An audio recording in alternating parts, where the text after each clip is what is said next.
políticas dos dois países. Também foram discutidos aspectos relacionados à mobilidade urbana, ao saneamento ambiental, à gestão de resíduos e à segurança alimentar. As palestras voltadas aos servidores públicos abordaram temas como processos legislativos, sistemas e ferramentas de gestão, comunicação institucional, governança e licitações. O papel das mulheres no parlamento e a cultura tiveram destaque na programação.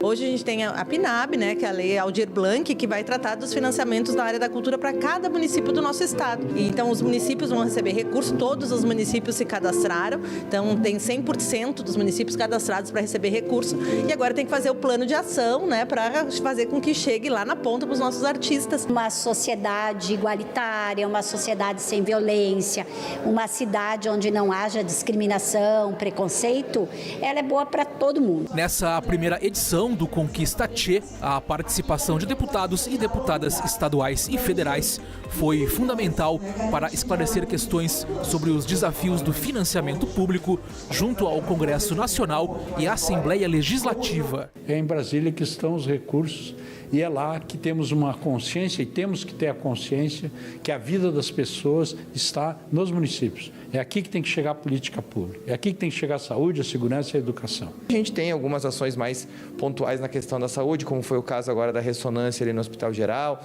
outros investimentos em outros hospitais, muitas vezes para custeio, que é comprar seringa, luva, né, as coisas básicas dentro de um hospital que às vezes falta esse recurso. E como o nosso voto é muito mais ideológico, baseado em valores e princípios, nosso foco é melhorar a vida das pessoas sem fazer politicagem com o dinheiro dos outros. O PAC é o Programa de Aceleração do Crescimento.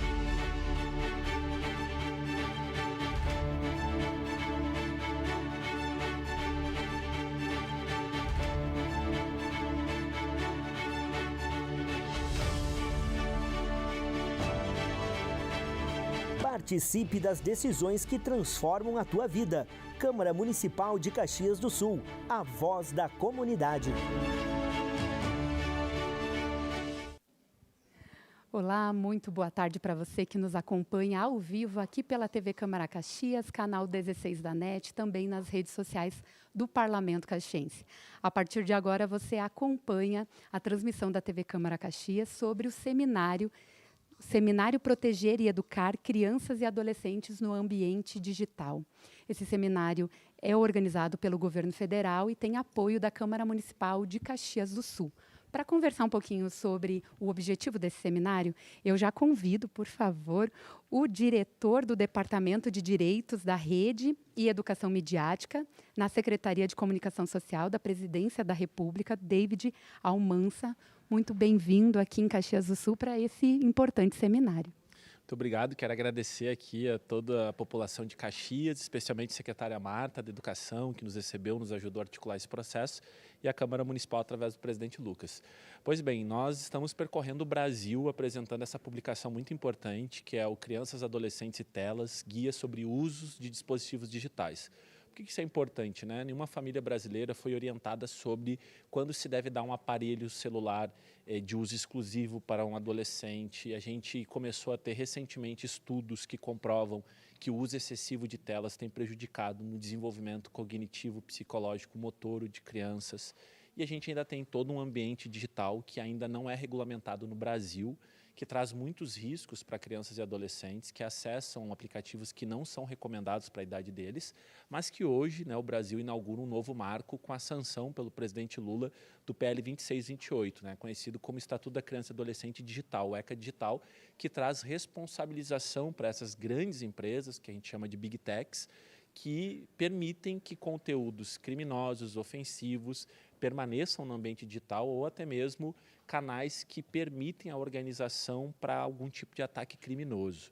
A gente quer alertar sobre isso e chamar o conjunto da sociedade para a responsabilidade constitucional que fala sobre o dever de cuidar da infância e da adolescência. Ele não é exclusividade da família, então a gente não está colocando um peso sobre os ombros dos pais e das mães, mas dizendo que é uma responsabilidade de todos, da sociedade, do Estado, das famílias, e por isso que a gente está aqui hoje em Caxias do Sul. David, mais uma pergunta. A gente tem um seminário sendo realizado para divulgar, então, esse guia, no momento que a gente tem um ECA que tem mais de 30 anos. A gente também teve casos recentes aí do FELCA, que denunciou, né, o uso da tecnologia, ambientes onde jovens são expostos. A gente também tem esse ano a lei que proíbe, então, o celular nas escolas. Então, tudo isso vai ao encontro da proposta do governo federal de proteger essas crianças e adolescentes? Sim, para além da proteção, mas a gente quer preparar essa geração para o uso consciente da tecnologia. Nós não somos contra a tecnologia. A lei, inclusive, ela não proíbe o uso de celular na escola, ela restringe o uso particular privado. Ela permite que o professor possa fazer o uso pedagógico deste equipamento.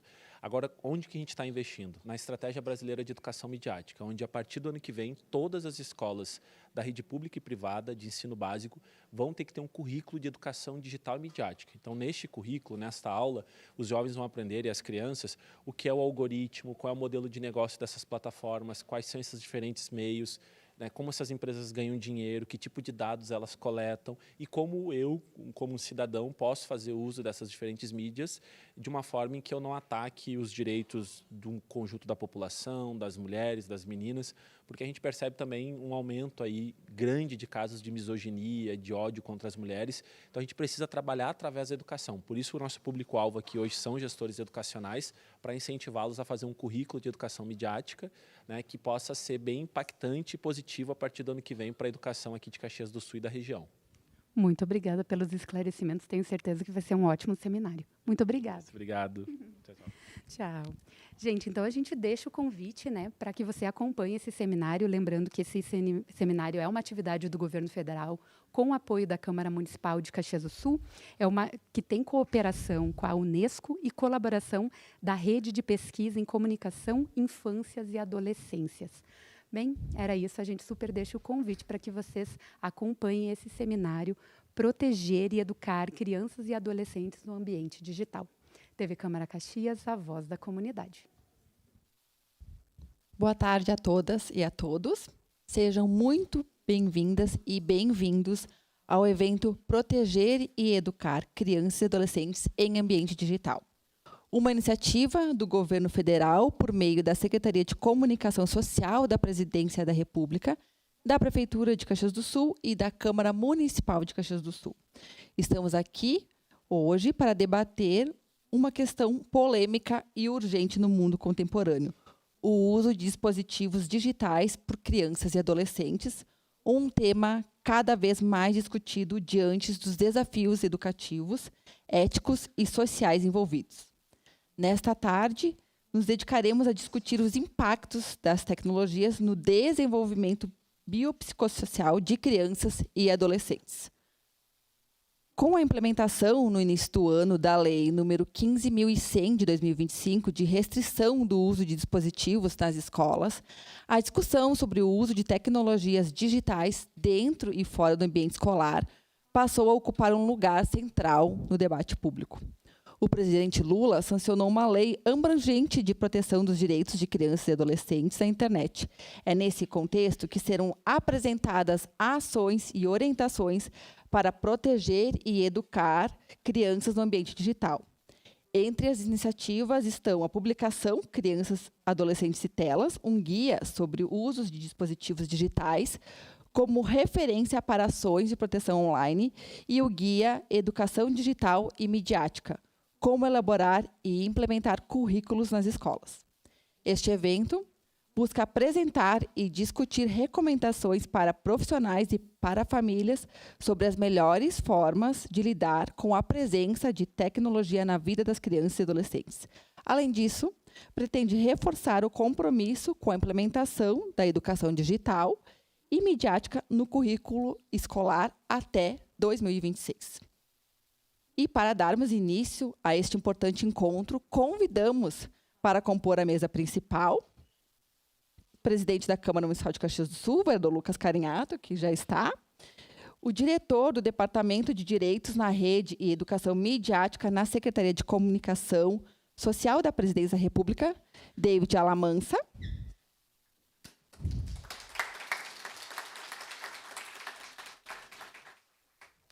a promotora de Justiça Regional de Educação de Caxias do Sul, Simone Martini,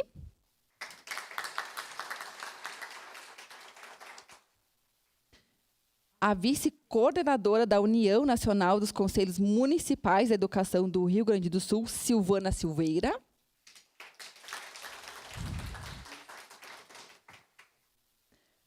A secretária municipal de Educação de São Marcos, aqui representando a União Nacional dos Dirigentes Municipais de Educação do Rio Grande do Sul, Elemara Borghetti.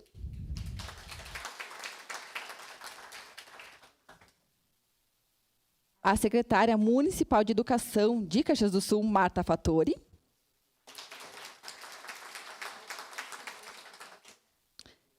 E a deputada estadual, Laura Cito.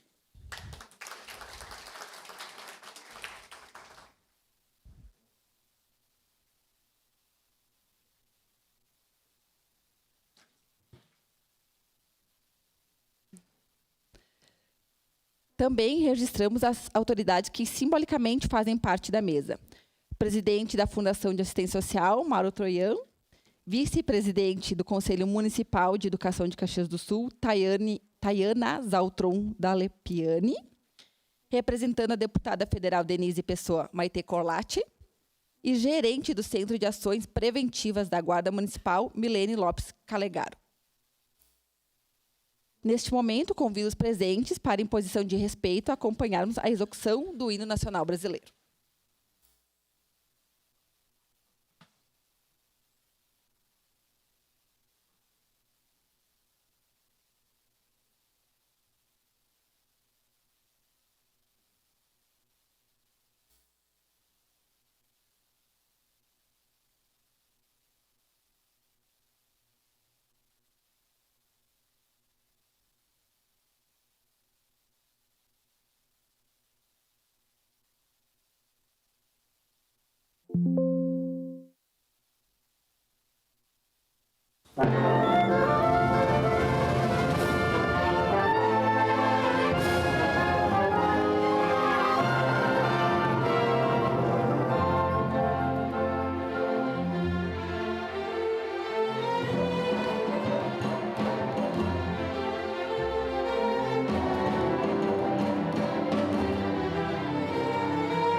Antes de iniciarmos os painéis temáticos, ouviremos rapidamente, pelo tempo de até 3 minutos, os integrantes da mesa principal.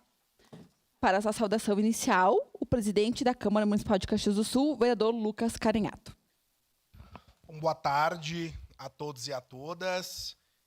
De forma especial aqui saudar os colegas da mesa, promotora a doutora Simone Martini, secretária de São Marcos, querida minha professora de Química do finado 2º grau, Marta Fattori, secretária de Educação, o Almansa, mais colega da SECOM, companheira e amiga Laura Cito, dizer que a nossa casa recebe com muita alegria, né, esse seminário.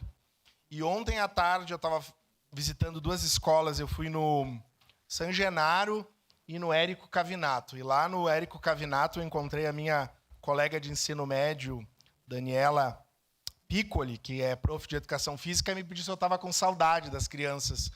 E aí eu disse que as crianças davam bem menos trabalho do que os colegas vereadores aqui.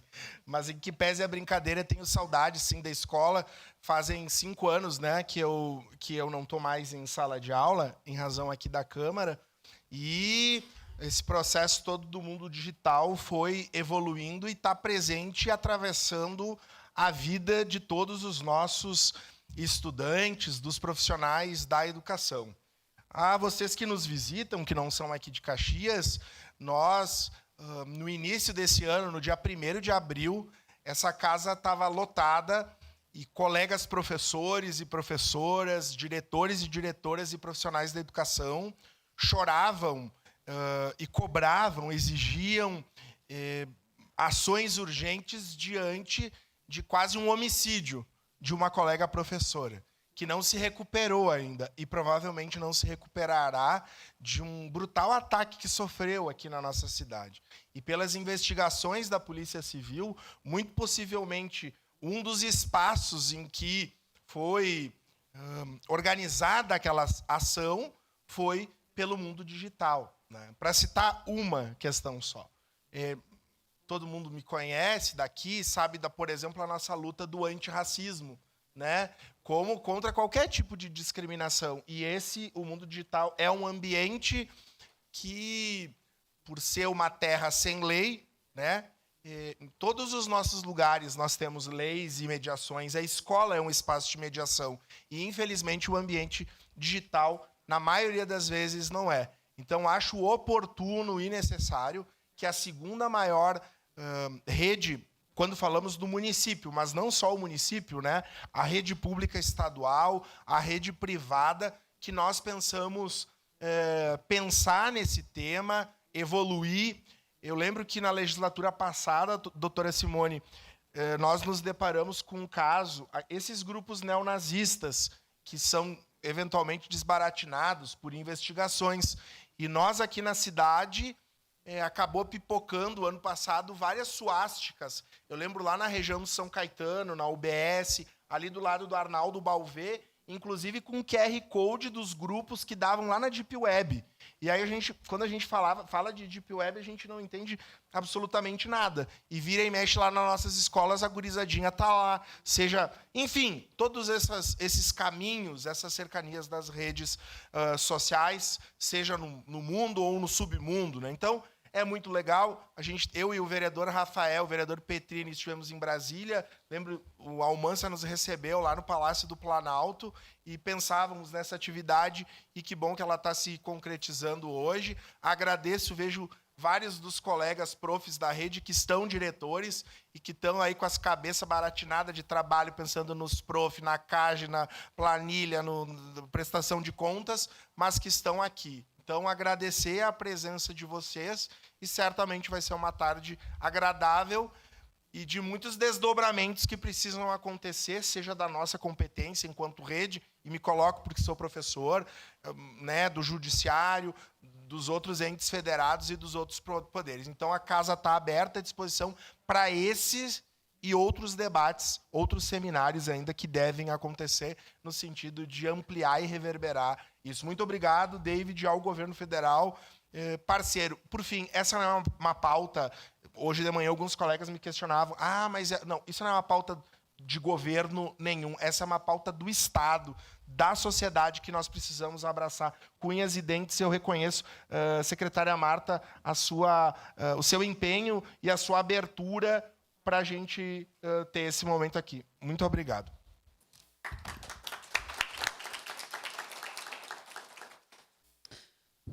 Com a palavra, o diretor do Departamento de Direitos na Rede de Educação Midiática na Secretaria de Comunicação Social da Presidência da República, David Almansa, que apresentará os objetivos do evento.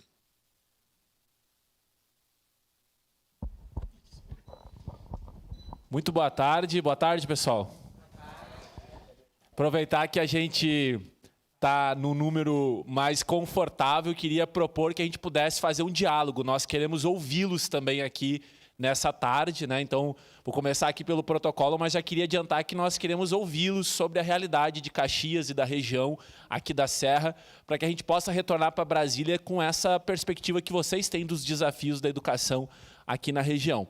Eu vou iniciar agradecendo, obviamente, o presidente da Câmara, meu amigo vereador Lucas, que esteve em Brasília, como ele disse, e mostrou interesse em trazer esse debate aqui para o município de Caxias do Sul, mas também para mobilizar a região. A secretária Marta, que desde da primeira mensagem de WhatsApp, ela já estacionou o carro e já me ligou. E eu disse, não precisa tanto, secretária. Ela já se colocou extremamente à disposição, mostrou interesse, se empenhou, deu todo o auxílio. Agradecer a sua assessora... Não. Estava aqui agora. A Cristiane, que foi também um grande suporte e apoio aqui, junto com a nossa equipe, o Denis Rodrigues, que é o coordenador geral de Direitos na Rede, e a Dandara Barbosa, que está por aqui também, que é a nossa coordenadora de projeto lá. Então, agradecer a secretária Marta, em seu nome, agradecer o prefeito Adiló também, secretária, estenda aí os nossos cumprimentos a ele. A doutora Simone Martini, né, agradecer aqui a presença, para nós é muito importante, cada lugar que a gente tem ido, a gente tem trazido junto o sistema de justiça, o Ministério Público, né, todas as instituições têm participado. A secretária também, professora Silvana Silveira, que veio conosco hoje aqui, vai nos ajudar. E a secretária Elemara Borghetti, do município de São Marcos, também, que está aqui representando a Undime, né, que é uma entidade que tem sido a nossa parceira também nesse processo. Quero também cumprimentar aqui de forma muito especial a deputada estadual Laura Cito, né, que hoje está vice-presidente da Comissão de Direitos Humanos. Esse é um tema que permeia bastante o teu trabalho, deputado. Então, para nós é muito importante te ter aqui representando a Assembleia Legislativa. Qual que é o nosso objetivo aqui nessa tarde, pessoal? Nós estamos diante, talvez, de uma verdadeira epidemia do ambiente digital. Assim como a tecnologia tem avançado e cada dia mais se consolida como algo do dia a dia das nossas vidas, ela traz muitos benefícios, conecta as pessoas, reduz barreiras, traz acessibilidade para pessoas com deficiência, traz tecnologia para solucionar problemas que antes a gente não conseguia resolver. Então, a tecnologia, ela não é o demônio da vez, mas ela também traz muitos perigos. E são esses perigos que nós precisamos enfrentar enquanto gestores públicos. Desde que o governo federal começou, uma série de profissionais procuraram o governo federal, isso inclui a Sociedade Brasileira de Pediatria, isso inclui outros profissionais da área da saúde e da educação, falando sobre os efeitos negativos do uso excessivo de telas por crianças e adolescentes. São várias publicações do Jonathan Haidt, internacionais, que falam sobre uma nova geração que está se tornando cada vez mais ansiosa, que tem cada vez mais dificuldade de concentração, porque, obviamente, nenhum professor vai ser mais atrativo do que um vídeo de 1 minuto e meio no TikTok. Então, competir com esse universo de informações, esse universo de estímulos ao cérebro de crianças e adolescentes é um desafio para nós humanos. Paralelo a isso, nós, enquanto adultos, olhamos as crianças tão pequenininhas, pegando um celular e baixando um aplicativo para o vô e para a avó, que a gente olha e pensa, meu Deus, como meu neto é inteligente. Meu Deus, olha só, eu não consigo entrar na loja, ele já sabe entrar, baixar e pagar. O que acontece? Só que isso é um perigo. A gente começou a achar bonitinho, mas, na verdade, é um grande perigo. O que nós temos hoje são crianças com dificuldade de desenvolvimento da sua coordenação psicomotora, da fala, da socialização com outras crianças. Crianças que estão tendo a infância roubada. Eu ainda sou da geração que subiu em árvore, andou de carrinho de rolimã, se sujou na rua, tomou banho de chuva, brincou de pega-pega, de esconde-esconde. Essa não é a realidade da maioria das crianças hoje. E isso tem causado adolescentes e jovens que têm problemas com o seu corpo, com a sua aparência, com a sua condição econômica. O número de crianças e adolescentes com depressão, com pensamento suicida, porque a rede social apresenta uma vida que não é real. Ninguém posta, via de regra não, né? Quando está triste, quando perdeu algo, quando foi demitido, quando... A gente posta a melhor comida que a gente comeu, a melhor roupa que a gente usou, o melhor lugar que a gente conheceu e vai vendendo uma ideia de que essa é a vida e se você não tem essa vida, você é um fracassado. Paralelo a isso, os criminosos, sempre muito à frente do Estado, a gente lança uma tecnologia, eles já conseguiram testar como é que eles burlam aquela tecnologia, têm aproveitado para implementar uma série de golpes, de fraudes e de organizações criminosas. Então, o Estado brasileiro não podia ver tudo isso e ficar de braços cruzados. E a gente sabe que a educação, como primeira porta de acesso ao serviço do Estado, da maioria da população, a escola também precisa ser protegida e preparada para tudo isso. Então, eu queria dizer que o nosso objetivo aqui hoje é apresentar essa grande publicação, que é Crianças, Adolescentes e Telas, Guia sobre Usos de Dispositivos Digitais, uma publicação que foi uma força-tarefa de 7 ministérios da Esplanada, construída com a sociedade civil. Então, a gente tem várias organizações da sociedade civil que contribuíram, do sistema de justiça, que contribuíram com essa produção desse documento, e mais, nós ouvimos e pesquisamos as crianças, os adolescentes e os pais. Então, a gente tem uma pesquisa que foi construída junto com o Instituto Alana, em parceria com a Embaixada do Reino Unido, onde a gente ouve as crianças que reconhecem, elas mesmas, que estão sofrendo. Elas dizem que estão com vício, elas dizem que têm dificuldade para dormir, mas elas também dizem assim, bom, mas não é só eu que estou viciado, não. Meu pai e minha mãe também não largam o telefone. Meu pai e minha mãe não olham na minha cara. Já não pergunta mais como é que foi o dia. Qualquer coisa, ó, toma aqui, assiste o vídeo. Toma aqui o celular. E a gente, aí óbvio que tem nuances, né? Uma mãe solo, na periferia, que não tem uma rede de apoio, ela tem no celular a babá. É verdade. Mas antes disso, minha mãe não tinha celular. E a gente cresceu. Então, a gente precisa se desafiar a entender que não são essas facilidades a única possibilidade. Então, essa é a ideia aqui hoje, da gente apresentar e dialogar. Bom, o que o Estado brasileiro está fazendo? Nós criamos a Estratégia Brasileira de Educação Midiática. O que é isso? O Conselho Nacional de Educação, junto com a restrição dos celulares, né, a lei aprovada pelo Congresso Nacional esse ano, criou as diretrizes curriculares sobre educação digital e midiática. Então, este é o ano, secretária Marta e Elemara, que nós temos que produzir o currículo. Então, as escolas têm que se debruçar na produção desse currículo. Eu quero ouvir, saber se vocês já estão se debruçando sobre, se estão precisando de mais ajuda. A gente vem aqui para ajudar. E, a partir do ano que vem, a gente precisa ter esse currículo, que pode ser uma matéria específica, como pode ser utilizado de maneira transversal. Então, ele vai trabalhar a educação digital e midiática na geografia, na história, na matemática, e em tudo dá para trabalhar. Porque a partir do ano que vem a gente quer que cada jovem estudante comece a entender o que são as redes sociais, o que são os aplicativos, como funciona o algoritmo, qual é o modelo de negócio dessas plataformas. A gente se questiona aqui, por exemplo, como é que a gente usa o Instagram, o WhatsApp, o Facebook, o TikTok de graça? Alguém paga aqui para usar esses aplicativos? É grátis, né? E como é que essas são as empresas mais ricas da história do capitalismo? Onde é que elas ganham dinheiro se a gente não paga?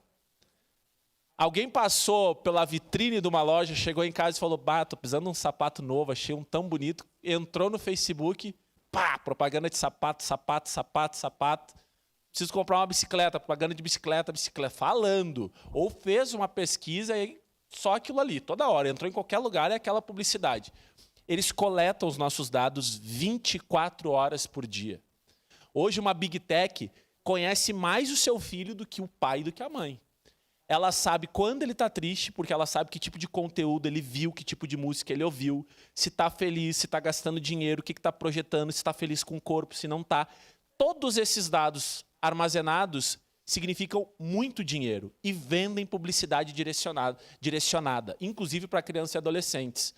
E o que é regulado hoje na TV, hoje a gente não enxerga um programa com ato de violência sexual a qualquer horário do dia. A gente não vê publicidade ostensiva sobre crianças e adolescentes porque a gente, enquanto sociedade, foi regulamentando. Mas o ambiente digital não foi regulamentado, né? E hoje a maioria das crianças e adolescentes que vocês têm na escola certamente nem assistem TV aberta. Assistem on demand, né? é Netflix, é Disney Plus, é não sei o quê. Então, esse ambiente não está regulamentado. Então, é sobre isso que nós estamos tratando e finalizo dizendo que hoje Caxias está recebendo esse seminário no momento, daqui a algumas horas talvez, onde o presidente da República vai sancionar, o presidente Lula, o ECA Digital, que foi uma lei aprovada, o PL 2628, de autoria do senador Alessandro Vieira, lá no Senado, que contou com amplo debate da sociedade civil e que só foi aprovado por causa da exposição que o vídeo do Felca trouxe sobre o tema adultização. Porque desde 2022 ele tramita no Congresso e antes do vídeo do Felca, a gente que trabalhou diretamente com esse assunto, a gente já estava se entregando, entendendo que o Congresso não ia votar. Por que que não ia votar, gente? Porque essas empresas fazem muito lobby, elas têm muito dinheiro, elas batem perna no Congresso Nacional de noite, elas têm parlamentares em suas mãos e elas não querem ser regulamentadas. Então, foi uma conquista da sociedade brasileira, uma conquista que uniu o Brasil, quem é de esquerda, quem é de direita, a gente teve quase unanimidade, o que é um excelente sinal de que a sociedade brasileira quer proteger a infância e a adolescência e por isso a gente precisa dominar a tecnologia e não a tecnologia nos dominar. Então esse é o desafio hoje, nós queremos aqui agradecer a presença de vocês e que seja um excelente seminário para a gente dialogar. Muito obrigado.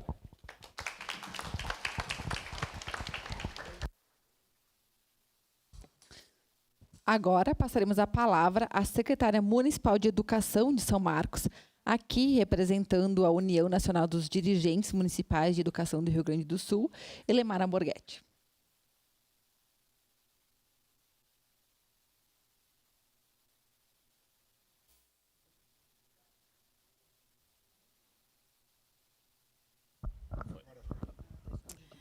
Isso. Boa tarde. Boa tarde a todos os presentes na mesa, né, em nome do presidente da Câmara. Muito obrigado por esse espaço. E, em nome da secretária Marta, então, agradeço e desejo uma boa tarde a todos presentes na mesa e também presentes aqui junto conosco, onde a gente traz um conteúdo muito importante e fundamental nos dias de hoje, né? A Undime está sempre presente nos eventos porque a gente é uma união que nos fortalece como secretários, nos dando total apoio e traz todas essas discussões para que a gente juntos consiga achar o melhor caminho. Então, não podia deixar de estar presente hoje aqui neste momento. Como secretária que estou de São Marcos, tenho, sim, uma grande preocupação, né, neste fato, porque a questão das mídias e deste contato das crianças não é o fato do positivo. Traz muita coisa positiva e nos favorece muito no dia a dia, mas o que está por trás e o que a gente não consegue perceber só depois do fato acontecer, né? Porque é muito simulado, é muito sigiloso, tudo aquilo que está por trás das nossas redes sociais. Então, essa preocupação é grande e também a implantação, né, da BNCC da computação. Então, como secretária de São Marcos, estou organizando todo 2026, implantando uma disciplina de inovação e tecnologia, de 1º ao 5º ano, para que a gente possa começar a trabalhar de forma correta, né, e levando a real função da tecnologia e da inovação no nosso dia a dia. Quero dizer assim que tem uma preocupação muito grande, porque nós precisamos trabalhar, sim, na escola, mas nós precisamos envolver nossas famílias, né?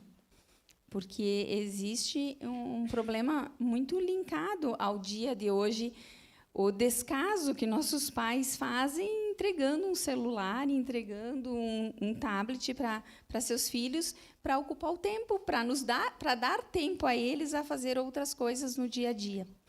Então, eu acho que é fundamental também a gente trabalhar a escola, mas junto com as famílias, né, que a gente possa fazer um trabalho bem profundo com esses pais, para que eles também entendam o quanto é importante prestar atenção nisso e considerar o conhecimento, conhecer o que seus filhos estão fazendo diante de um celular ou de um tablet.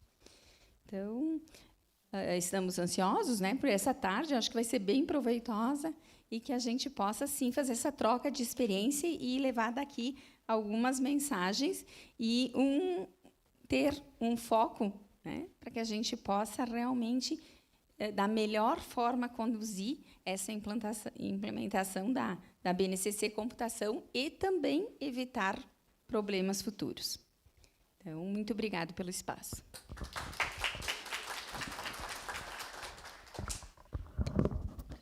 Neste momento, passamos a palavra à vice-coordenadora da União Nacional dos Conselhos Municipais de Educação do Rio Grande do Sul, Silvana Silveira.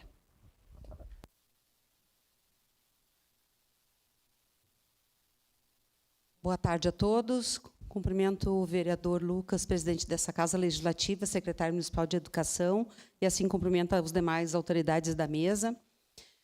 Eu gostaria de dizer desse momento importante para a União Nacional dos Conselhos Municipais de Educação do Rio Grande do Sul, a qual eu represento, em função de que esta temática ela já vem sendo tratada, né, já há algum tempo e mais fortemente desde o início do ano, mas trazer a questão dos conselhos municipais de educação e a sua função normativa e fiscalizadora com relação a mais essa normativa que nós precisamos nos debruçar e estudar para ver de que maneira nós poderemos aplicar de uma forma que seja tranquila e execuível dentro de cada estabelecimento de ensino de cada território.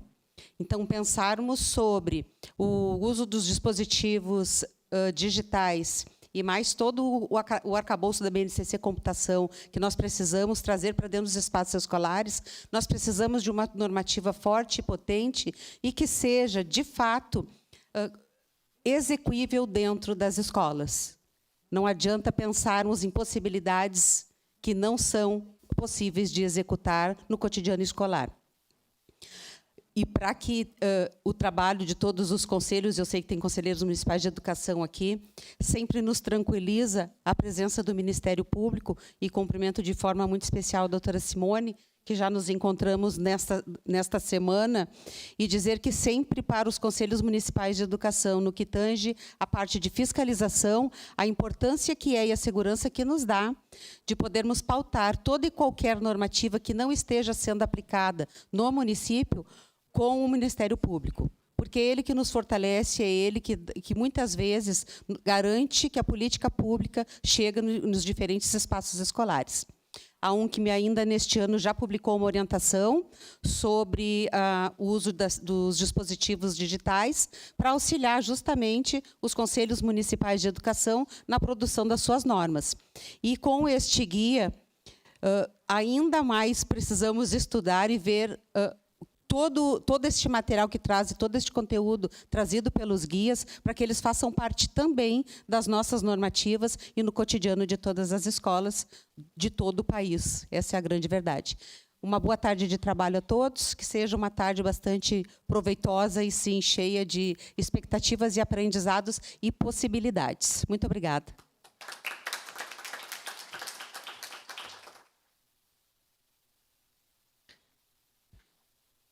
E agora, para fazer uso da palavra, a promotora de Justiça Regional de Educação de Caxias do Sul, Simone Martini.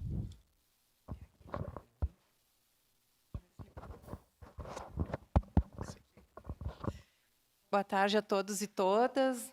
Então, na pessoa do presidente Lucas, eu cumprimento todos os colegas de mesa. Agradeço à Secretaria de Comunicação Social da Presidência da República, por seus representantes, por ter escolhido Caxias. Como caxiense, fico muito lisonjeada, né? Somos duas cidades, pelo que eu vi, Caxias e Pelotas, então somos privilegiados na exposição desse importante trabalho, não só esse guia, né, sobre os usos de dispositivos digitais, mas também sobre educação midiática. Estive olhando o material, achei muito interessante. Nós precisamos desse letramento, nossa geração, né? Os mais novinhos já vieram, já nasceram com isso, mas nós precisamos desse letramento, nós precisamos nos apropriar desta situação que é nova, veio e não vai voltar, né? O que nós, adultos, precisamos é conviver com isso e trazer né, novas situações para essa geração que possa ter contato com o mundo concreto e não só o virtual. Mas, para isso, como o David colocou, nós precisamos de uma escola atraente, de uma escola que diga com a realidade desses nossas crianças e adolescentes. Então, o currículo precisa ser modernizado, precisa ser inovado. E também nós precisamos não só de uma escola moderna, mas nós precisamos de outras políticas públicas para a infância também que venham atender, porque não adianta a gente dizer que o celular é ruim, mas não dar nada melhor em troca, né? Então, espaços de recreação, espaços, né, de contraturnos protegidos que venham também a trazer esporte, cultura, lazer, porque senão não vai adiantar, né? E a gente precisa pensar que não somos uns contra os outros, somos todos nós juntos para que isso aconteça. Então, eu não posso dizer que os pais estão omissos porque os pais estão perdidos. Em 2024, nós tivemos um importante evento após o ataque da creche de Blumenau, que foi uma tragédia. Mas nós tivemos no Rio Grande do Sul um forte, digamos assim, ataque digital, com possíveis outros ataques que acontecessem aqui no nosso território, e as inteligências dos órgãos de segurança atuaram, felizmente, positivamente, porque não aconteceu. Mas o que nós vimos nas promotorias foi uma avalanche de telefones e visitas dos pais desesperados pedindo como fazer, porque eles não sabiam olhar o celular dos filhos, e isso eu também confesso que não sei. A gente entra no celular, a gente olha os aplicativos e não sabe exatamente o que se passa lá dentro. Então, nós todos, adultos, precisamos nos unir para fazer esse letramento e para estar junto com as nossas crianças e adolescentes. Não adianta a escola culpar pai culpar a escola. Nós não vamos a lugar nenhum. Nós precisamos nos unir, nos informar, né? Ocupar esses espaços para que a gente se aproprie e possa, sim, então, fazer uma política pública efetiva de proteção às nossas crianças e adolescentes. Sem isso, nós não vamos evoluir. Então, nós precisamos, sim, que a escola se modernize, mas nós precisamos também que os pais estejam juntos, nós precisamos letrar esses pais, nós precisamos que as políticas públicas em todas as suas áreas funcionem.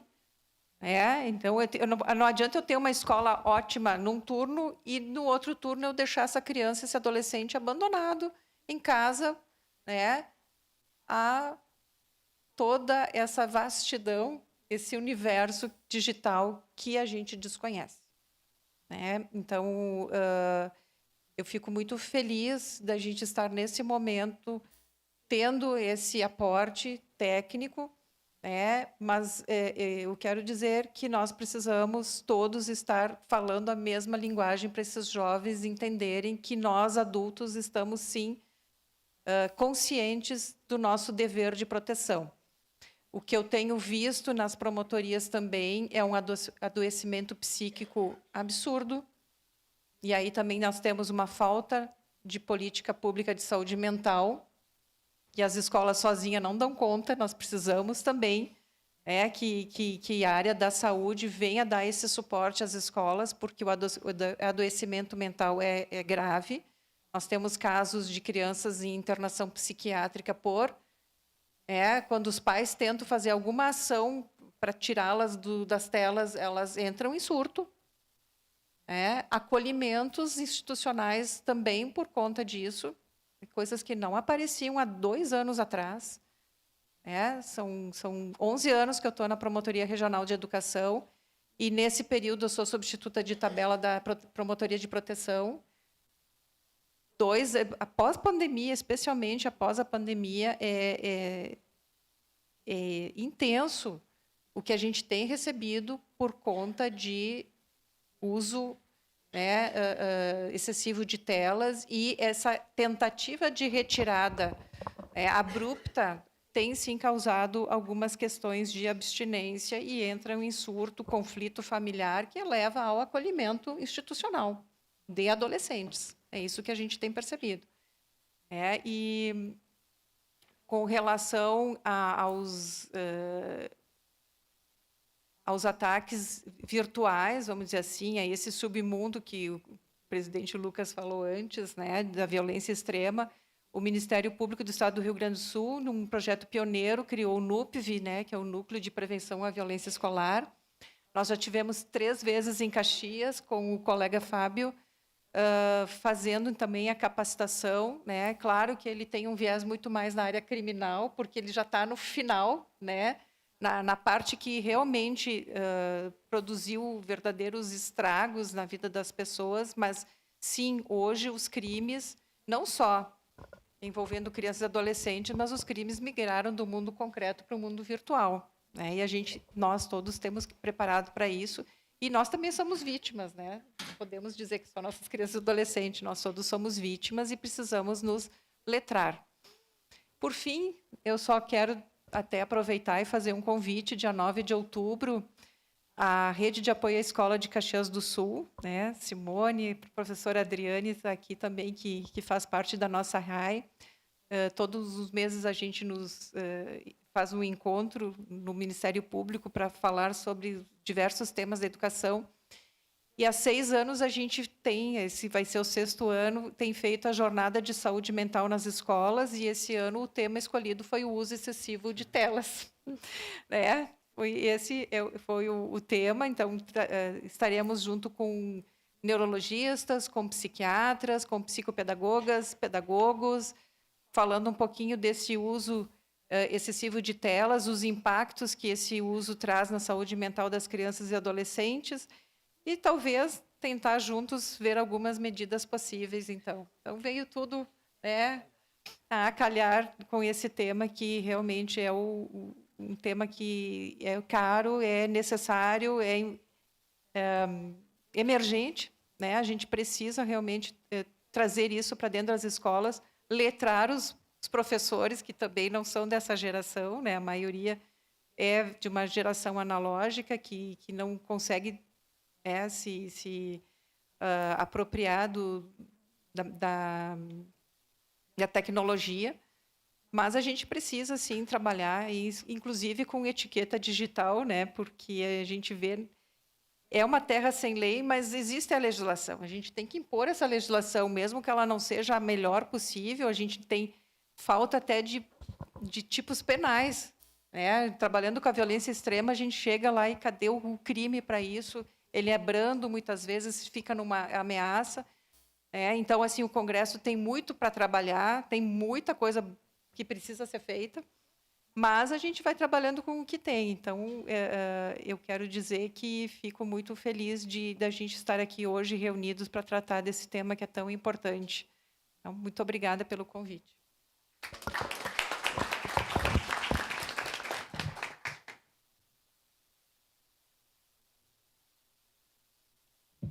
Agora, convidamos para fazer uso da palavra a secretária de Educação de Caxias do Sul, Marta Fattori.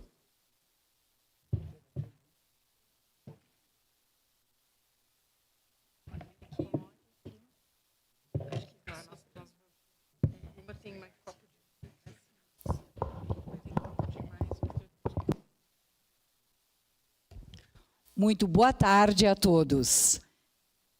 Cumprimento o presidente da casa, vereador Lucas,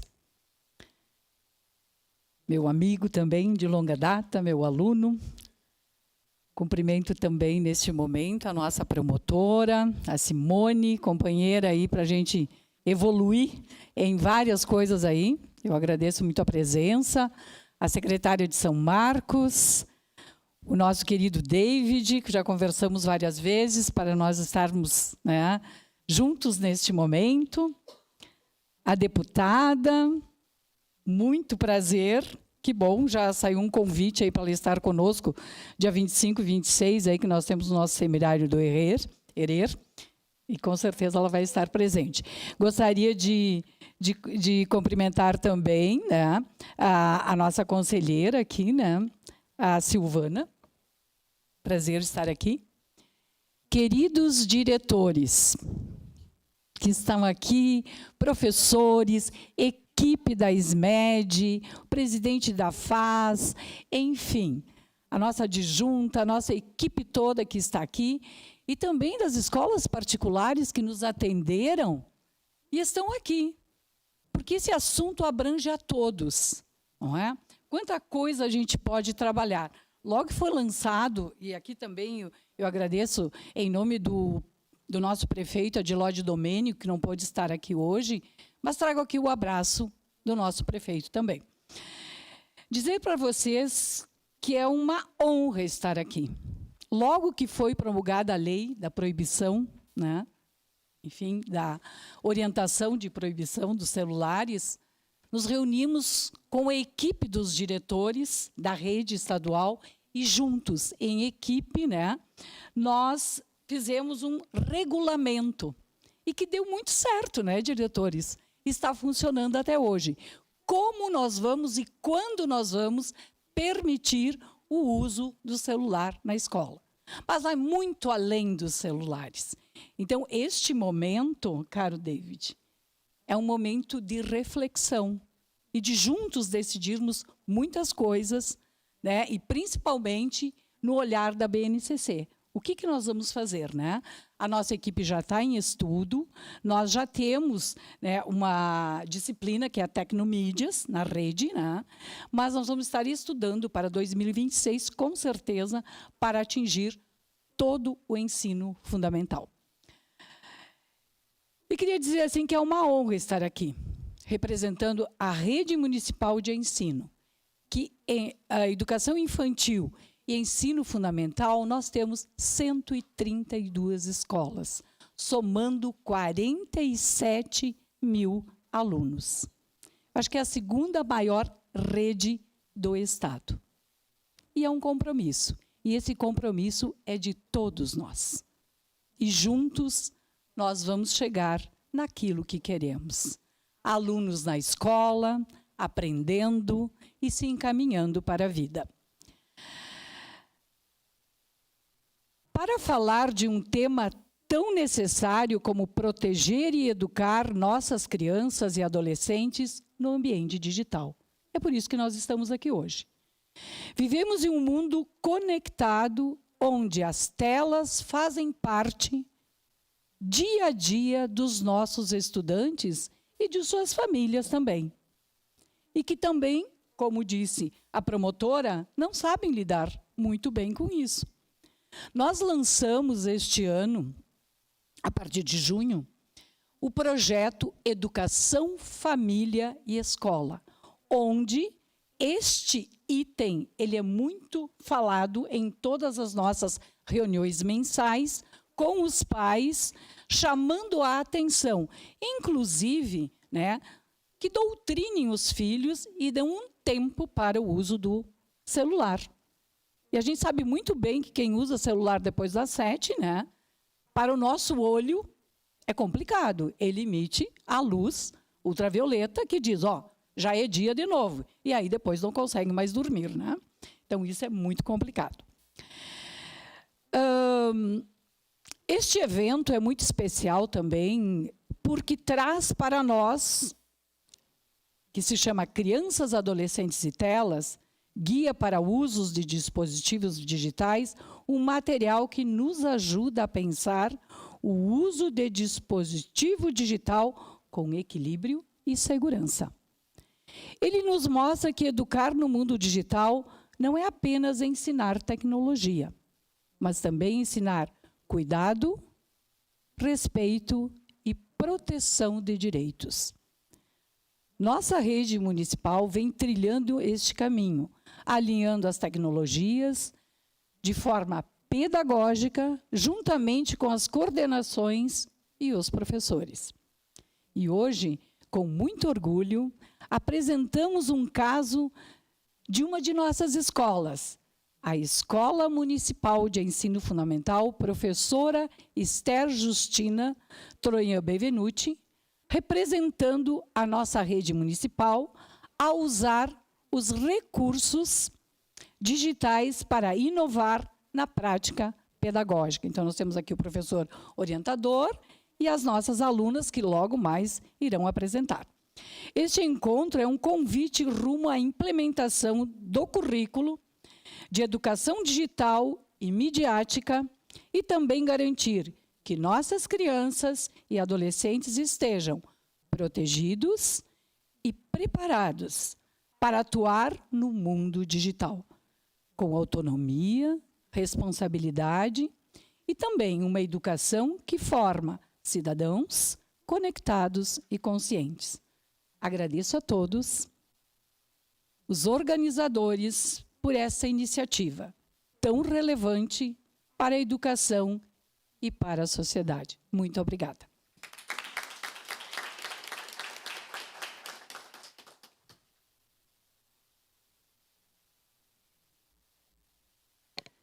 Para sua saudação, convidamos a deputada estadual Laura Cito.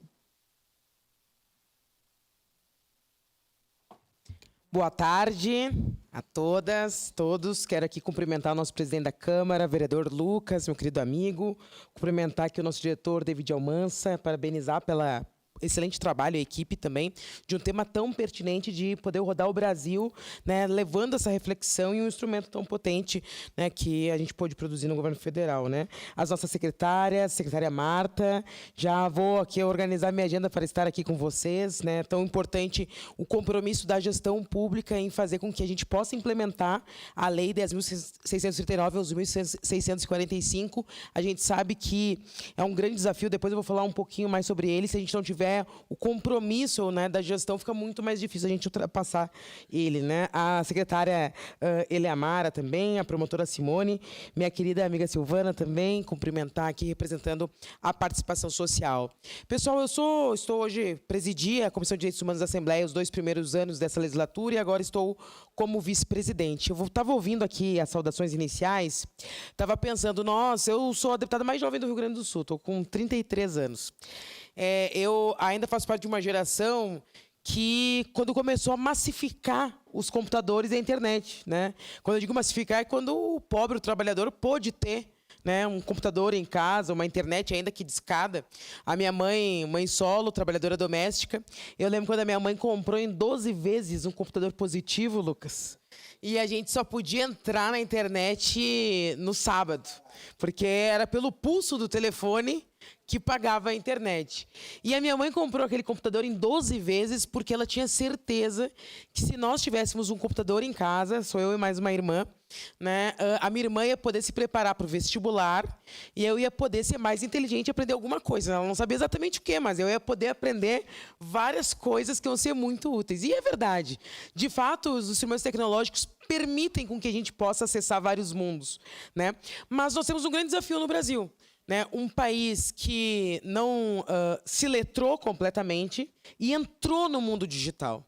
Os problemas que nós encontramos no mundo digital, eles não são diferentes dos problemas que nós encontramos no mundo real, no mundo offline, né? Mas nós adentramos no mundo digital ainda com um sonho, digamos assim, do que ele poderia ser e das potencialidades que ele poderia nos trazer. E hoje, talvez da pior forma, nós estamos encontrando esses limites, né?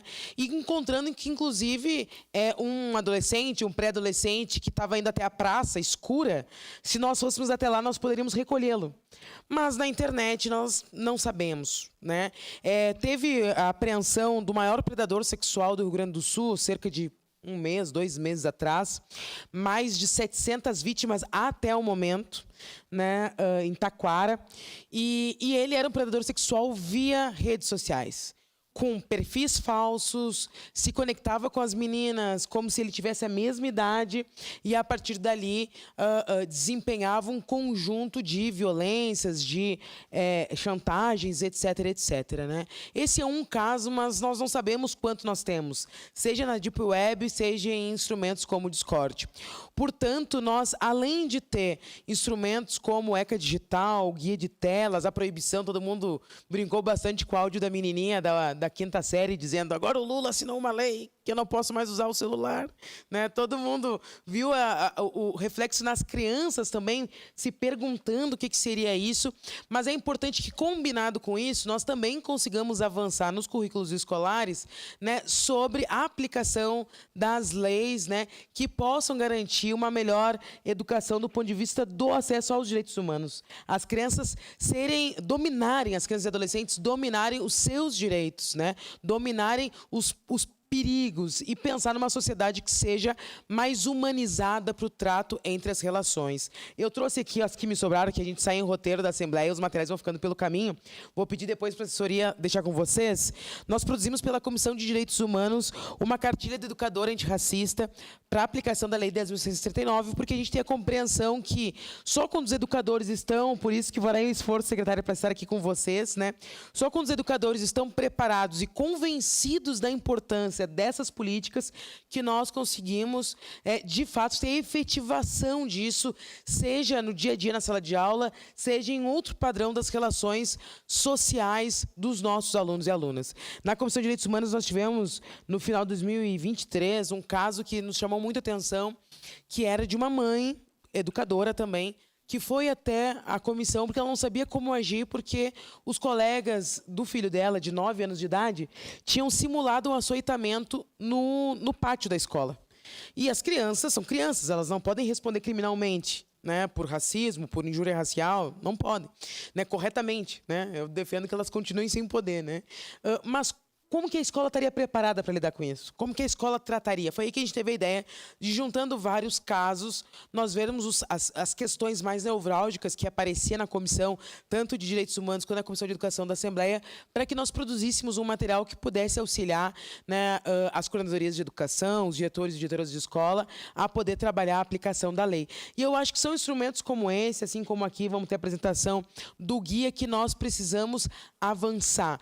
Porque, assim como diz a nossa Constituição, garantir a segurança das nossas crianças e adolescentes é um compromisso da sociedade. Está entre os deveres de todos os adultos e adultas, né? Eu acho que o vídeo do Felca, que proporcionou que nós pudéssemos ter a aprovação do ECA digital, foi muito importante. Independentemente de posição política, ideológica, nós temos um compromisso enquanto sociedade, enquanto humanidade, nós atravessarmos essa revolução tecnológica, garantindo a dignidade humana em primeiro lugar. Isso é um desafio que nós temos que percorrer, e é com instrumentos e espaços como esse que nós vamos construir, tijolinho a tijolinho, essa sociedade com mais humanidade, com mais respeito e com mais dignidade para todos e todas. Então, obrigada, que tenhamos um bom evento.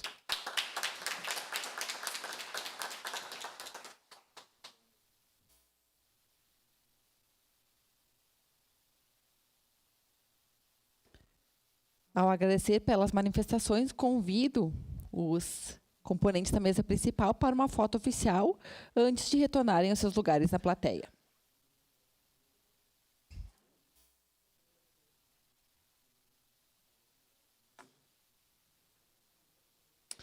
Enquanto eles se posicionam, só um recado para os servidores da SMED: será projetado um QR Code para confirmação de presença ao final do evento.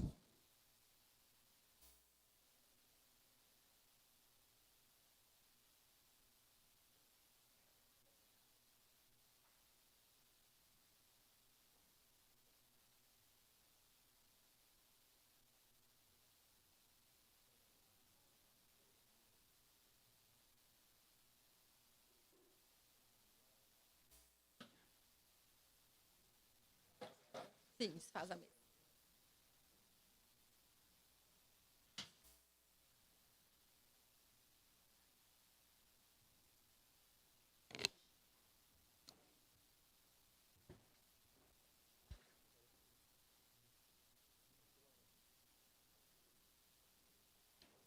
Daremos continuidade agora ao seminário, convidando à mesa principal o coordenador-geral de proteção de direitos na rede da Secretaria de Comunicação Social da Presidência da República, Denis Rodrigues, para apresentar o guia sobre usos de dispositivos digitais. Obrigado, Cristian. Boa tarde, gente. Como a Cristiane falou, eu sou Denis Rodrigues, trabalho lá na Presidência da República, mais especificamente na Secretaria de Políticas Digitais, e a gente recebeu essa incumbência aí de tocar a organização desse guia como parte de um projeto maior. É disso que eu vou falar para vocês. Deixa eu ver se isso aqui está dando certo. Tá. Um pouco de uma lógica de linha do tempo. Lá, ainda no começo do governo, em 2023, a gente já, com a criação dessa Secretaria de Políticas Digitais, que é uma coisa que não existia ainda na estrutura do governo federal, a gente começou a receber, já por meio de movimentos de pais e mães, de educadoras, de associações científicas, de pediatras, de psicólogos, o que estava acontecendo com essas estatísticas em relação à infância e à adolescência no Brasil. Né, de que a gente tinha, de repente, uma curva nesses gráficos absolutamente fora do comum, do aumento dos índices de ansiedade e depressão, de outras mais graves, como de autolesões, de suicídios. Não estamos falando de aumentos de 200%, de 300% em relação aos dados de como eles estavam acontecendo.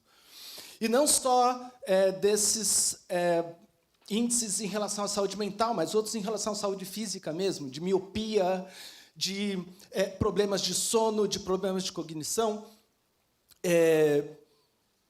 Várias dessas associações, desses estudiosos dessas pesquisas, estavam apontando o ambiente digital como culpado por isso que estava acontecendo. E esse mundo online, não só isso, estava trazendo também uma série de ampliação dos riscos quanto à vitimização sexual de crianças, quanto a conteúdos violentos, quanto ao uso dessas crianças para publicidade, e esse, infelizmente, é só o começo da lista. Nesse meio tempo, cada vez... Bom, aqui qualquer pessoa que acompanhe noticiário, TV, qualquer coisa, viu o que aconteceu desde o ano passado para cá. Aí, isso que já vinha sendo acusado por especialistas, começou a explodir no noticiário, de diversas formas. No Brasil, a gente tem uma situação um pouco peculiar. O problema não é do Brasil, o problema é do planeta Terra, né? Onde se tem acesso a esse mundo online, o problema está presente. Só que aqui no Brasil a gente tem uma peculiaridade. Nós somos um dos países com maior presença online do planeta.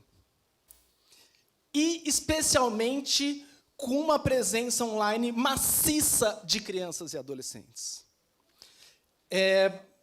Não só esses 93%, esses dados eles são muito sólidos. A gente tem o Comitê Gestor da Internet do Brasil, que é um modelo de governança da internet, inclusive modelo para outros países do mundo. Eles têm lá um centro de estudos, o CETIC, que funciona um centro de excelência. Não só as crianças e adolescentes do Brasil estão online, como elas acessam esse universo pelo celular. Isso é diferente do que o computador.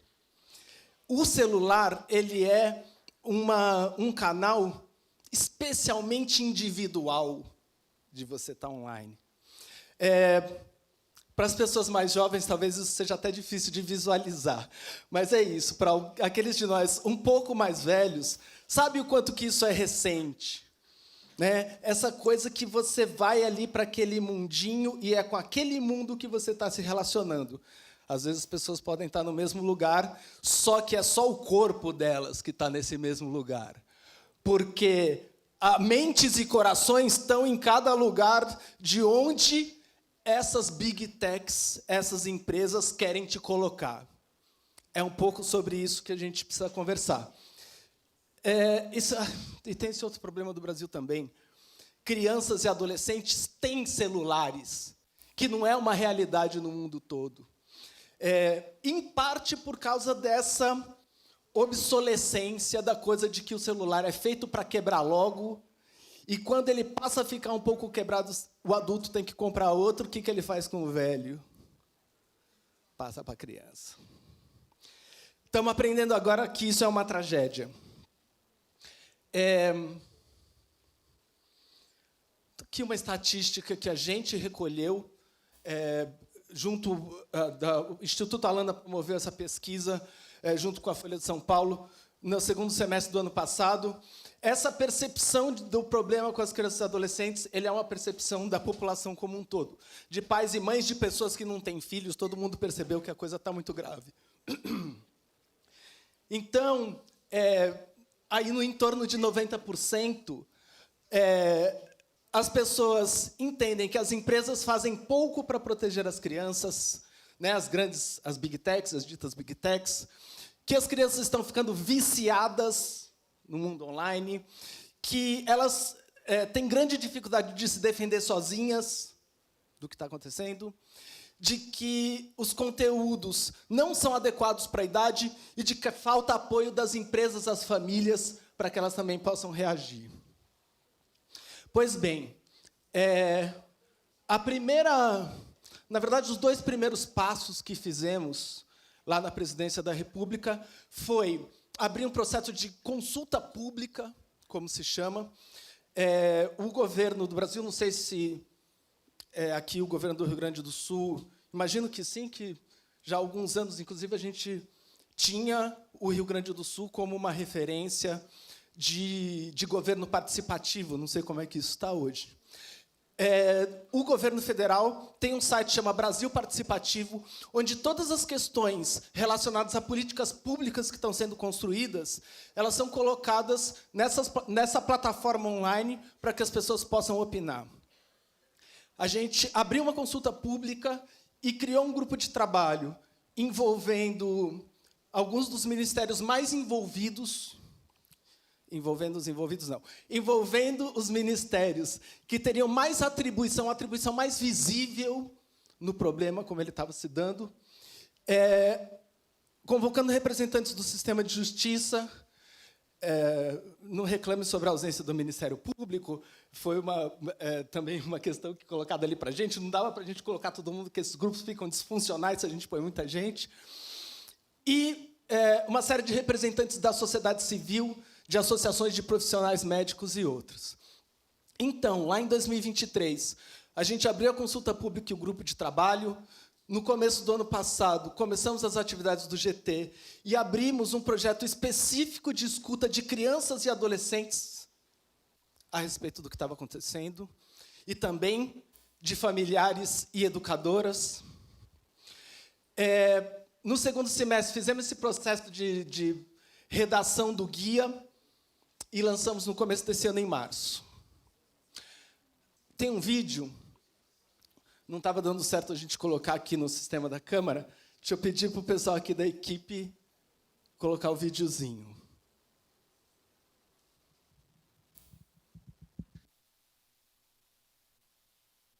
Atenção você, que é responsável pelo cuidado de crianças ou adolescentes. Sempre é hora de aprender para poder educar. Eu sei que muitos de vocês nasceram em outra época, mas hoje as coisas estão ficando cada vez mais digitais, né? Dá para fazer quase tudo usando a tela, mas é preciso ter cuidado com os perigos e também com os danos que a gente pode sofrer por causa do uso excessivo de telas. Isso é papo sério, todo mundo precisa ter atenção. Por isso, o governo federal lançou um guia baseado em evidências e estudos científicos, agregando as melhores práticas internacionais.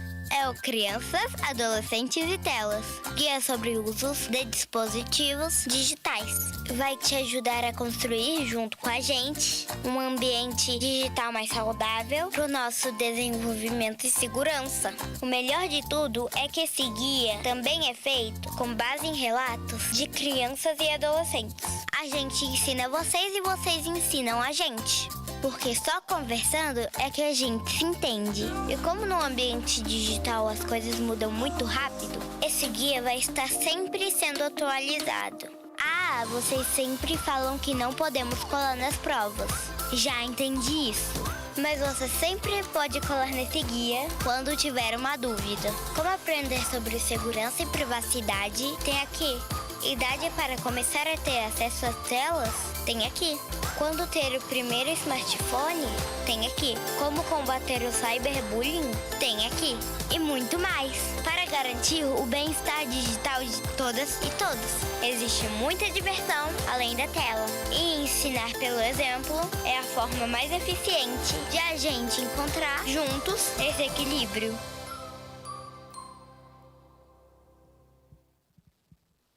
Isso, além da participação dos ministérios, teve a cooperação da Unesco. E o que é esse? Jazz.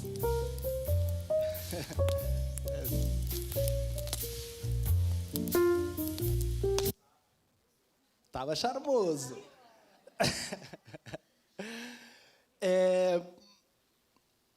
Então, o que é o guia? Ele reúne, né, esse posicionamento do governo federal para que quem está envolvido com gestão sabe que para a gente tocar a administração pública, a gente precisa ter manifestações oficiais a respeito dos projetos que a gente está tocando. Então, um dos objetivos desse guia era o governo do Brasil se colocar a respeito do que estava acontecendo, para que os servidores, as servidoras nos diversos ministérios tivessem essa referência. Ele foi construído, principalmente a versão dele, essa versão digital mesmo, que a gente circula. Vocês vão ver, conforme vocês visitem o site, que tem ali quase 400 referências. É um tema novo. Então, esse embasamento na ciência, esse embasamento em estudos é importante para a gente saber que não é opinionismo o que a gente está fazendo, o que a gente está buscando é solução em cima de estudos sérios, consistentes. Ele é esse passo inicial para a gente construir uma série de políticas e a gente tentou construí-lo da forma mais amigável possível para a leitura. O que está ali dentro? Boa parte do debate nacional. Teve vários temas que a gente tratou no guia que... Bom, recebemos muita reclamação sempre. As reclamações elas eram bastante de que a gente falou rápido demais sobre os problemas. Por exemplo, vocês pegam, por exemplo, apostas online. Tem lá uma página do guia. O pessoal queria esganar a gente. Tipo, como assim?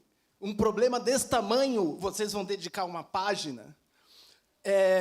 E vários outros problemas, a gente, às vezes, tratamos com um parágrafo. O problema, não lembro quem que estava falando... pronto, o presidente Lucas estava falando da questão racial, de como o racismo não só se reproduz na internet, como ele ganha novas facetas e se amplia. Acho que a gente tem 2 parágrafos sobre a questão. Foi mal, mas senão o negócio ia ficar com 3.000 páginas. Né? A gente fechou, nosso plano era que ele tivesse no máximo 80, ele fechou com 160, 170, e a gente tinha essa preocupação de que, muito difícil de dar conta, de que, sim, ele servisse para profissionais, servisse para especialistas, mas ele fosse também um instrumento para as famílias, que qualquer pessoa né, assim, razoavelmente letrada pudesse acessar esse guia e transformá-lo numa ferramenta para o seu trabalho. Então, a gente colocou as questões de saúde mental, a restrição dos celulares na escola era um tema já no ano passado, antes da lei transformar isso numa obrigatoriedade. Esse grande desafio de falar para as famílias, ao mesmo tempo que elas têm um papel, mas de que elas estão sendo sacaneadas. Me explico melhor. Uma das coisas perversas nessa história é de que vem sendo dado um papel para as famílias, bastante por essas grandes empresas de internet, de que elas é que cuidam das suas crianças online. As crianças são responsabilidade de vocês. Isso é uma coisa absolutamente desonesta Porque uma criança entregue para o mundo online, ela não tem como estar sob responsabilidade dos pais. A gente já vai voltar a falar disso rapidinho. Então, sim, existem usos saudáveis, e uma das outras coisas que das coisas que a gente também teve que dar conta é de que a gente está falando de infâncias muito diferentes no Brasil. Né? Não por uma questão da geografia simples. Uma criança em Caxias do Sul é muito parecida com uma criança em Caxias do Norte, né? Do Caxias do Maranhão. Mas uma criança no mundo rural, uma criança na cidade, uma criança muito pobre, uma criança muito rica, uma criança com deficiência, uma criança indígena, ser criança pode ser muito diferente. Bom, isso aqui a gente não vai se alongar, são esses principais capítulos. Assim, o site está organizado também, essa plataforma onde a gente abrigou o guia. Uma das nossas estratégias foi usar muito esses quadros, como forma das pessoas conseguirem diferenciar, inclusive por cor, que parte do guia poderia ser útil para a atuação dela como profissional, ou no caso de um pai e uma mãe, e cravando esses principais temas. Jogos digitais, essa recomendação por faixa etária, né, a primeira infância, as idades, adolescência mais para frente, quando dá um aparelho celular, a classificação indicativa. A maioria das pessoas, eu mesmo não sabia, antes desse guia, de que os aplicativos como Facebook, Instagram e tal, eles têm uma orientação quanto à idade recomendada para que essa criança possa ter acesso a esse aplicativo. E daí por diante. Como denunciar um crime que esteja acontecendo online e outros quadros. Esse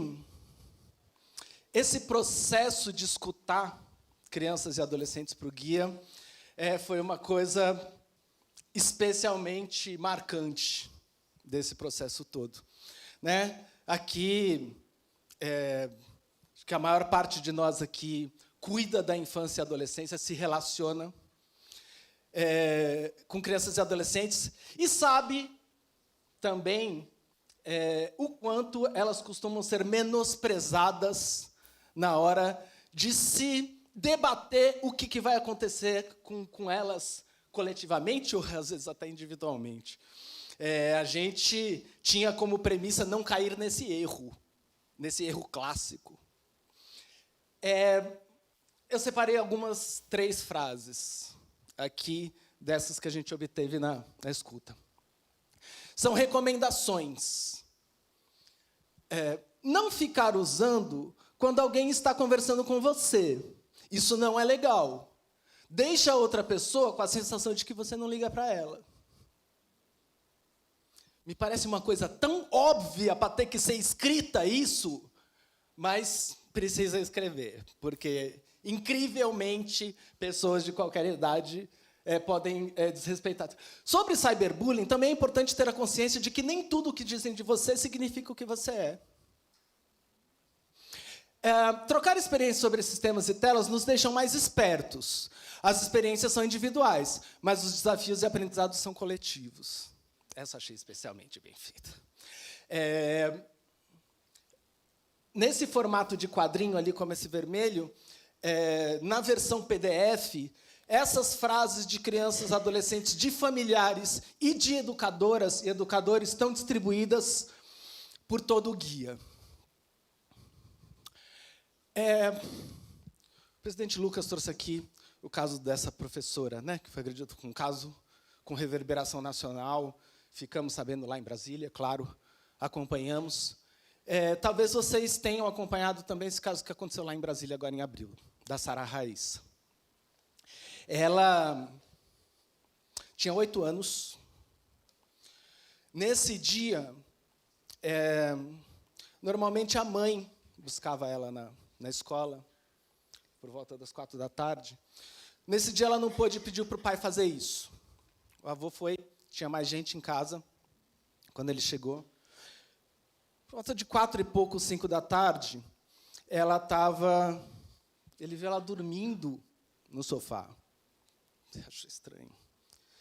Quando ele chegou mais perto, viu que ela estava com os labinhos roxos e que ela não respirava. Aquela mobilização, viram que a almofada estava molhada e que atrás, no vão do sofá, tinha esse frasco de desodorante. Eu tinha sido vítima de um desses desafios da internet. Correram com a menininha para o hospital, e ainda ficaram num processo longo de tentar reanimá-la. Imagino quão longos não foram esses quase 1 hora. Ela até voltou a respirar e o coração dela voltou a bater, mas ela já estava em morte cerebral. Inclusive, acho que é uma coisa até mais cruel do que... Não para de ter crueldade nisso, porque é isso. Isso aconteceu na quinta-feira e a morte dela só foi declarada no domingo. O pai dela, que está ali, uma figura bem... que veio várias vezes à imprensa falar a respeito. Entre várias coisas marcantes que ele falou, queria chamar a atenção para uma delas. Ele falou assim, ela não era abandonada, não é que ela entrava na internet quando ela queria. A gente acompanhava isso de ela tinha tanto certo, 1 hora e não sei quanto por dia e tal. O que a gente, vários de nós mais velhos, já tinham ouvido sobre a TV, que ficar tempo demais em frente à TV emburrecia. A gente está diante de um problema muito mais sério do que tempo de tela. Não é uma questão... Sim, se a criança vai ficar lá 12, tem dados, né, de 16 horas em frente de virar à noite, óbvio que isso é um grande problema. Mas isso é só parte do problema. Esses conteúdos que se entra em contato, quando se está online, mesmo que seja por pouco tempo, são um desafio novo. A revista Veja, até há 2 meses, listou uma sequência, tratou do caso da Sara Raissa e listou uma série de outros casos recentes. Esse quadro de riscos online, ele é um quadro, inclusive, construído internacionalmente. Vários de nós, países do norte e do sul global, estamos trabalhando junto para confrontar esses problemas. E, já encaminhando para a gente ouvir aqui nossos colegas, só que vou entrar aqui em nenhum tema do guia mais profundamente, mas queria só dizer um pouco dessa história do modelo de negócio das plataformas, porque em vários caderninhos, cartilhazinhas, guias, manuais que se façam, esse é um tema que raramente tem sido tratado. Por que essa questão do mundo digital é um problema tão complexo? Um dos principais determinantes é essa história do que são essas empresas. O David até começou a falar alguma coisa aqui na apresentação. Elas funcionam em cima dessa história da economia da atenção, como alguns têm chamado. Outras mídias já funcionavam assim, né? Para a TV também interessava ter Ibope. Tal programa tem quanto de Ibope tem a novela das 8, e, claro, o comercial lá na novela das 8 é mais caro do que qualquer outro comercial. A questão é que, para essas empresas, as tecnologias que elas passaram a dispor para captar essa atenção das pessoas deu uma disparada na sofisticação, né? Então, suas equipes de neurocientistas, de psicólogos, de profissionais, para fazer com que essa atenção fosse o máximo possível dedicada para os seus ambientes online, para as suas plataformas, avançaram para técnicas, não sei se dá para chamar de desonestas, de algum jeito elas têm sido muito perversas. Então tem essa coisa, como esse design manipulativo, né, essa coisa da rolagem infinita, por exemplo, né, se você estiver lá numa dessas redes sociais, você pode passar 20 anos ali que você não vai chegar ao final. Não acaba. Não é uma coisa que tem começo, meio e fim. Ela tem o começo. O fim, você pode ficar lá para sempre. Mas se você sair, vai começar a chegar a notificação. Volta. Volta. Tem aqui uma coisa muito interessante para você. Tem uma coisa que você não pode perder. E volte. Volte. Conforme você entra lá dentro, vão ter, entre 1000 recursos, vão ter vídeos muito fofos, muita fofura, vão ter coisas muito tristes, vão ter coisas muito alegres, vão ter coisas violentas, de acordo com quem você é, com o que você frequenta, com quem você encontra. Por quê? A lógica é, essa história do perfilamento e dos algoritmos de recomendação, é isso. As primeiras vezes que eu ouvia, eu falava assim, não, o que o David estava falando aqui no começo? Você não, é de graça, então você não está pagando nada.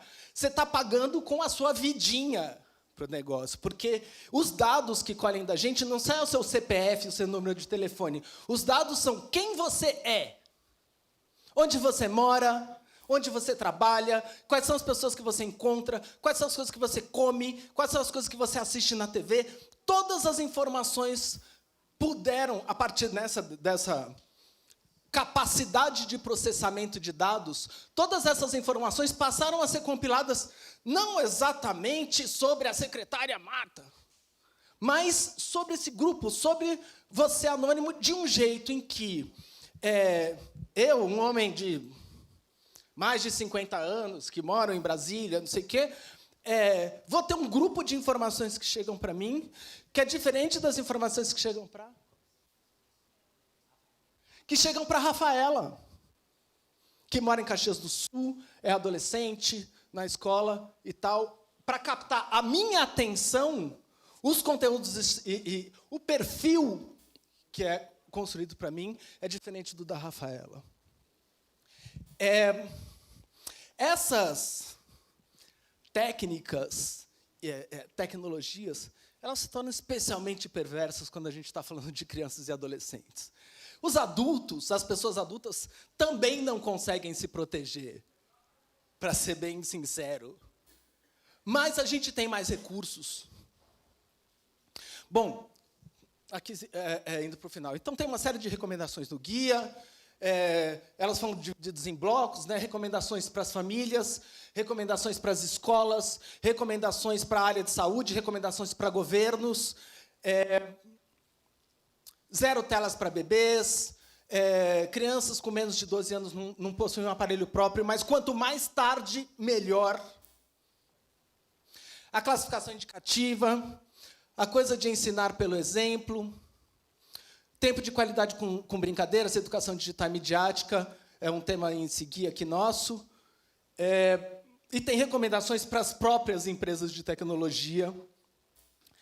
Elas conhecem já essas recomendações, mas é uma forma da gente partilhar com as pessoas do Brasil o que a gente entende que essas empresas deveriam estar fazendo.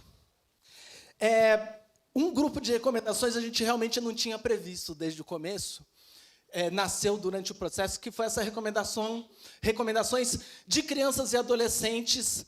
Bom, a gente já tinha previsto que teriam recomendações de crianças e adolescentes para crianças e adolescentes, porque a gente entendeu que esse canal de comunicação ia funcionar muito melhor assim. Mas a gente não previa que ia ter um grupo de recomendações de crianças e adolescentes para as pessoas adultas, que nasceu no processo, e que isso é uma das coisas mais geniais. Então, bom, só a primeira ali, né? Ensinar pelo exemplo é importante para ter coerência nas cobranças. Veja, até uma voz falando isso para mim, das crianças que cobram da gente adulto, por que você está falando isso se você não faz? Confiram lá no guia essas recomendações, porque vale a pena. Estamos aqui em Caxias, nessa lógica de mobilização nacional. Daqui a pouquinho, o presidente Lula começa às 17 horas a sanção dessa lei do ECA Digital, uma grande conquista que a gente lutou muito, e mesmo tendo lutado muito, a gente conquistou um pouco que quase por acidente. Se não fosse o Felca fazer essa denúncia, se não fosse o presidente do Congresso ter ficado num aperto, se não fosse um monte de coisas, isso não tinha saído agora, a gente ia chafurdar ali naquele Congresso. Então, o pessoal lá até chora quando fala do que foi isso. A gente está insistindo que é uma missão de todas e de todos nós, essa das crianças no ambiente digital, nas várias instituições, públicas, não públicas, dentro das famílias, até individualmente, como a gente toca. E lá em Brasília, também estamos numa grande mobilização dentro do governo. Não por acaso a gente está dentro da presidência da República, mas é porque a gente entende que várias áreas precisam ser mobilizadas nessa direção. No Ministério dos Direitos Humanos, Desenvolvimento Social, Saúde e Justiça. Até o comecinho do ano que vem, vamos fazer várias entregas bem visíveis, como unificação dos canais de denúncia, essa própria implementação dessa legislação que está sendo sancionada hoje pelo presidente, vai trazer várias reformas, inclusive até alguns inconvenientes para as pessoas adultas, né, como essa obrigatoriedade de verificação etária. Então, algumas pessoas ali, conforme vão ser, não, mas você não é um adulto.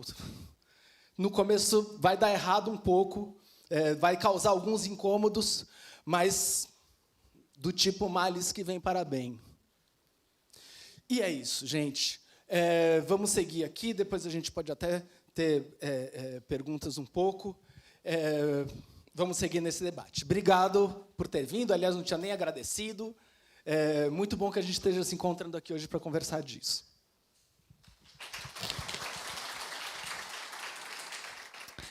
Obrigada, então, Denis. Peço que já permaneça para conduzir o primeiro painel. E, para dar início à mesa temática, convidamos a comunicóloga, pesquisadora e professora Juliana Tonin, e passa a palavra ao senhor Denis Rodrigues, que irá mediar o primeiro painel. A minha mediação é passar o microfone para a Juliana. Obrigada. O passador de slides. Qual é o botão? Eu não enxergo. O grandinho passa para frente. Esse aqui? Esse aí não, de baixo. O de baixo. Tá bom. Então, boa tarde. É um prazer estar aqui nesse momento de lançamento do guia aqui no Rio Grande do Sul. Eu gostaria de agradecer especialmente nas pessoas das jovens aqui, estudantes do ensino fundamental que estão presentes, em nome delas, dos estudantes. Eu cumprimento a todos aqui presentes. Muito importante essa participação de vocês, muito significativa, muito representativa. Então, é uma honra poder compartilhar desse espaço com tantos profissionais, inclusive com os jovens, de quem a gente está falando aqui também pela apresentação do guia. Eu estou aqui representando, então, uma rede que se chama Rede Recria, que é a rede de pesquisas em comunicação, infâncias e adolescências.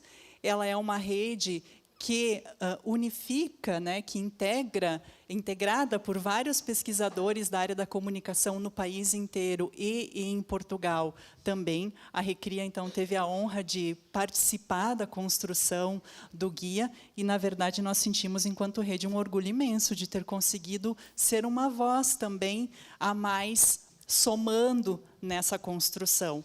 E eu começo, então, destacando esse ponto em relação ao guia. Essa multiplicidade de vozes, inclusive a mais pertinente, que é a voz das próprias crianças. O Denis apresentou ali alguns trechos, algumas falas muito interessantes. Então, essa multiplicidade de vozes do guia, que faz com que a gente tenha em mãos um documento que ele funciona como uma fotografia e, ao mesmo tempo, um mapa da complexidade do fenômeno que nós estamos falando, que é a nossa relação com o digital. E ele nos ajuda, de certa maneira, num primeiro momento, a refletirmos sobre questões que normalmente nós entendemos elas de forma muito linear, que já foi mencionado aqui de alguma maneira, mas sintetizando alguns pontos, né, dessa complexidade que nós precisamos lidar quando pensamos o fenômeno. Infâncias e adolescências no plural. Não existe só uma criança, só um adolescente e uma única experiência com o digital. Não são só apenas as crianças que são diferentes, é porque elas são diferentes e elas estão em contextos diferentes que essa experiência, inclusive os acessos, vão ser muito diferentes. Então, primeiro é a gente entender essa complexidade da diversidade das crianças. O segundo ponto que o guia nos ajuda a refletir é sobre a complexidade das responsabilidades. São muitos os responsáveis para promover o bem-estar digital, o bem-estar dessa relação. A gente tem a responsabilidade que é das crianças, eles têm essa responsabilidade, a criança ou o adolescente, ele tem essa parcela, os pais têm a sua parcela, a escola tem a sua parcela, a sociedade como um todo, as empresas, as plataformas, o poder público, todos têm. E, na medida em que cada um conhece a sua responsabilidade e atua para favorecê-la, para honrar essa responsabilidade, é que a gente consegue uma condução de promoção, vamos falar assim, do bem-estar nessa relação. A gente também tem um outro nível de complexidade que é, muitas vezes a gente pensa assim, a relação que nós temos com as telas, ou com a tela. Mas de que tela a gente está falando? São tantas telas, são tantos os dispositivos, e a gente fala de um ambiente digital que é tão diverso que é impossível a gente pensar que existe, na verdade, uma única experiência possível. Por isso é que nós também complexificamos um outro ponto, que não é só perigoso, também é favorável. Mas o que é favorável e o que, na verdade, é perigoso? E, na verdade, não é só perigoso, existem oportunidades, existem riscos e existem danos. Como é que a gente diferencia tudo isso? Então, diante de toda essa complexidade que o guia nos impõe, que ele nos apresenta, na verdade, nós começamos a entender nitidamente que a solução não é única. A gente gostaria de, a partir de um pensamento linear, ter uma solução e aplicá-la. Mas não é assim que vai funcionar. Então, o convite é para que nós leiamos o guia. Primeiro passo, vamos ler o guia com calma, o guia é interessantíssimo, ele é pedagógico, ele ensina os múltiplos aspectos, ele nos coloca diante dessa complexidade e, muitas vezes, ele provoca até um desconforto, porque a gente começa a descobrir tudo que a gente não sabe sobre essa relação com o digital e a gente fica um pouco assustado até. Mas é importante que a gente possa se dar conta disso, ler, entrar em contato com essa complexidade e buscar inspiração para encontrar caminhos de promover o bem-estar, caminhos de promover a proteção, caminhos de promover a participação, caminhos de promover a provisão, a partir do nosso território, das nossas características, a partir do nosso chão e das crianças com quem a gente está trabalhando todos os dias. Então, eu considero que o guia é um primeiro documento que a gente tem, né, que consegue dar conta com essas múltiplas vozes, ele nos apresenta essa complexidade e nos incita ao protagonismo. Nos provoca, olha, a gente precisa conhecer tudo isso e toda essa complexidade e sermos protagonistas dos nossos territórios de soluções que são particulares. Por isso, esses momentos de encontro em que a gente pode compartilhar o que como a gente está trabalhando, como a gente está construindo as soluções e os caminhos, é interessante e é rico porque nos inspira também para que a gente possa adaptar ao nosso contexto. Aqui, então, é a rede que eu participo, uma fotinho aqui dos colegas. Então, nós nos perguntamos também muito a partir da rede, né, como nós, do campo da comunicação, podemos contribuir para a promoção dos direitos da criança e do adolescente, pensando nessa ideia de provisão, promoção e participação.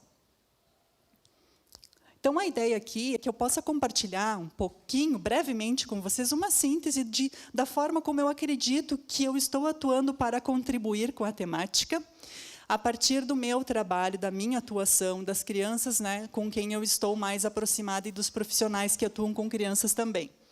Então, eu atuo com pesquisa, ensino, práticas profissionais e em redes. Eu faço parte também da Rede Estadual Primeira Infância e faço parte da Rede Nacional Primeira Infância também.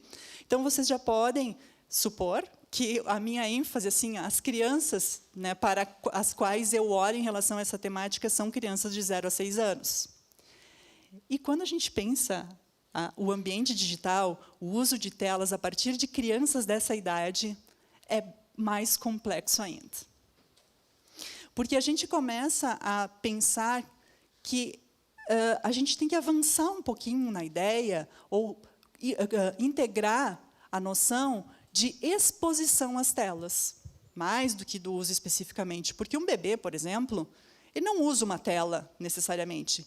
Ele é exposto a uma tela. Então, a gente tem um papel do adulto muito fortemente presente, muito direcionador da relação com que a criança vai ter com essa tela nessa fase.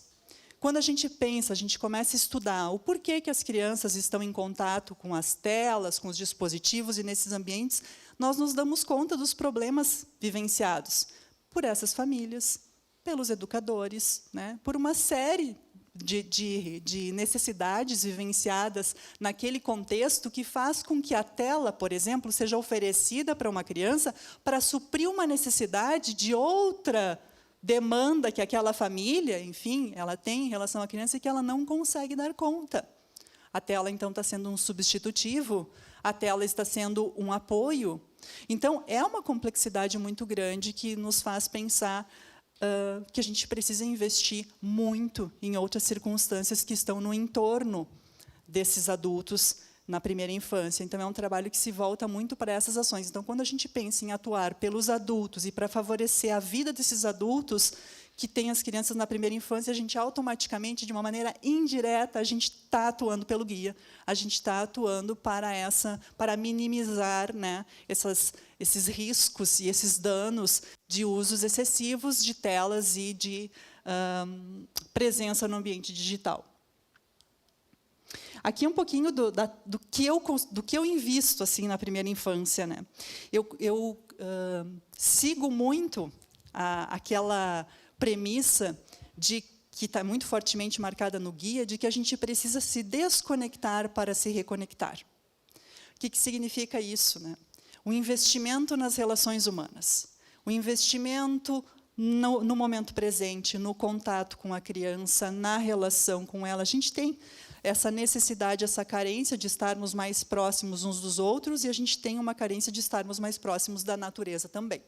Isso, evidentemente, quando a gente está mais próximo um do outro ou da natureza, a gente, assim, por decorrência, nós estamos usando menos as telas. Então, o investimento no meu trabalho é de promover, qualificar as relações humanas, as interações humanas dos adultos com as crianças na primeira infância. Pensar no que seria uma interação positiva a partir de uma perspectiva que eu trabalho, que é da comunicologia daltoniana, e de um princípio que eu acabei adotando nos estudos, pensando no meu campo, né, no campo da comunicação, de trabalhar a perspectiva do adulto como a primeira mídia. A gente tem a noção de que a mídia, para os adultos, né, ela tem outras configurações, ela tem uma outra tipologia, mas e para um bebê, para uma criança pequena, é o adulto, que é o principal veículo de informação. O adulto é a principal fonte, é o principal ambiente. O adulto é um ambiente que vai levar informações e experiências para aquele bebê desde a gestação. Então, quando a gente pensa que precisa olhar para esse adulto e trabalhar a relação dele com essa criança e tentar encontrar formas de qualificar ao máximo esses momentos de interação para que a criança se sinta abastecida e esse adulto também se sinta menos culpado, porque muitas vezes a vida dos adultos é cheia de culpas, né, em relação a essa ausência dessa relação mais direta com a criança. Então, se a gente começa a investir nisso, a gente ajuda nesse sentido do uso excessivo de telas, com certeza a gente qualifica as relações. Dentro desse projeto aqui, eu trabalho também numa perspectiva de promover a literatura infantil, voltada para a primeira infância. Então, tem um projeto de tradução agora da obra de Catherine Dolto, que é a filha da Françoise Dolto. Talvez aqui muitos já tenham ouvido falar, ou já tenham estudado também, já conheçam, mas para quem não conhece, a Françoise Dolto é a primeira pediatra psicanalista francesa. Ela tem uma obra da psicanálise fantástica, mas ela também teve um trabalho muito grande de pedagógico em relação aos pais, auxiliar na relação dos pais com os seus filhos. Ela deixou um legado super importante, e agora a filha dela, então, escreve uma coleção desses livros aqui, que aqui são algumas das capas. Ela escreve desde a década de 1980 esses livros, ela já tem nessa coleção 93 títulos. Ela escreve para crianças da primeira infância. Sobre o que ela escreve? Ela escreve sobre o que ela considera que são temas universais e temas difíceis, né? Das nossas relações humanas, dos acontecimentos que podem se dar na nossa vida de uma maneira muito informativa, com uma narrativa, com um texto muito informativo e bem importante, para que a gente possa, achei que era aqui para cá, e para que a gente possa promover o diálogo com as crianças, promover algum tipo de entendimento com as crianças desde que elas tenham uma idade assim bem pequena, né? Por que é interessante a gente pensar em investir na literatura infantil como um recurso? Porque no guia está escrito também, quando todos aqui conseguirem ler todo o material, se já não tiverem lido, o guia nos mostra que muitos lares têm mais celulares do que livros. E que a gente não tem o hábito de ler para as crianças. E a gente não tem o hábito de ler para as crianças da primeira infância. Então, como é que a gente quer um cidadão com um senso crítico para que ele saiba tomar decisões, para que ele saiba identificar circunstâncias de oportunidades, circunstâncias de riscos e circunstâncias de possíveis danos, se ele não tem repertório nenhum?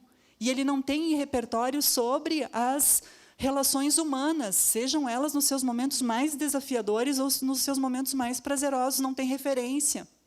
Então, essa literatura, para mim, ela é uma chave, porque ela traz essa referência.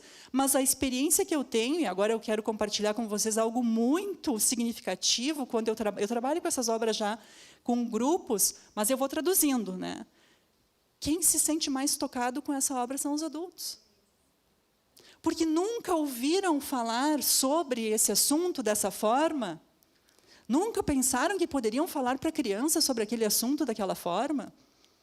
Então, eles acabam identificando, em contato com essa literatura, que eles acabam percebendo que eles estavam com sede de algo que eles não sabiam o que era. E é uma sede de informação, é uma sede de uma pedagogia de como compreender, como discernir as nossas experiências humanas e como lidar com as crianças. O que eu mais ouço é, mas, olha, aconteceu isso, eu falo? Como é que eu falo? Será que eu falo para a criança? A gente não sabe mais, a gente desaprendeu, não sei como, também não sei se a gente soube algum dia, a conversar e a se relacionar com um ser que é da nossa própria carne. É como se fosse outro. Olha a desconexão. A gente não fala só de uma desconexão que acontece porque a gente está em contato com uma tela. A gente fala de uma desconexão que acontece porque a gente perdeu algo nessa relação de humanos. E se nós, aqui os gaúchos, né, fizermos aqui uma linha do tempo de pelo menos 7 anos, vamos marcar a primeira infância gaúcha. Quais, historicamente, o que a gente vivenciou aqui? Bom, não vamos falar das questões políticas, vamos falar das questões de desastres. Vamos falar dos desastres, né? Vamos falar da pandemia mundial, vamos falar das enchentes, isso num ciclo de 7 anos de uma existência. Desastres muito fortes, muito contundentes. E, na pandemia, o que a gente ouvia aí? Vamos imaginar que nós somos uma criança de 1 aninho, 2 aninhos, 3 aninhos. O que a gente ouviu ali? A gente via as pessoas com o rosto coberto e a gente ouvia: as pessoas, elas são potencialmente contagiosas. A gente pode morrer se a gente tiver contato com as pessoas, mas as telas são seguras. Fique em casa, faça isolamento e vamos nos falar pelas telas, porque as telas são seguras e as pessoas são perigosas. No imaginário coletivo dessa infância, é essa a mensagem. Então, quando a gente percebe que uma tela é retirada e a pessoa entra em surto, como assim?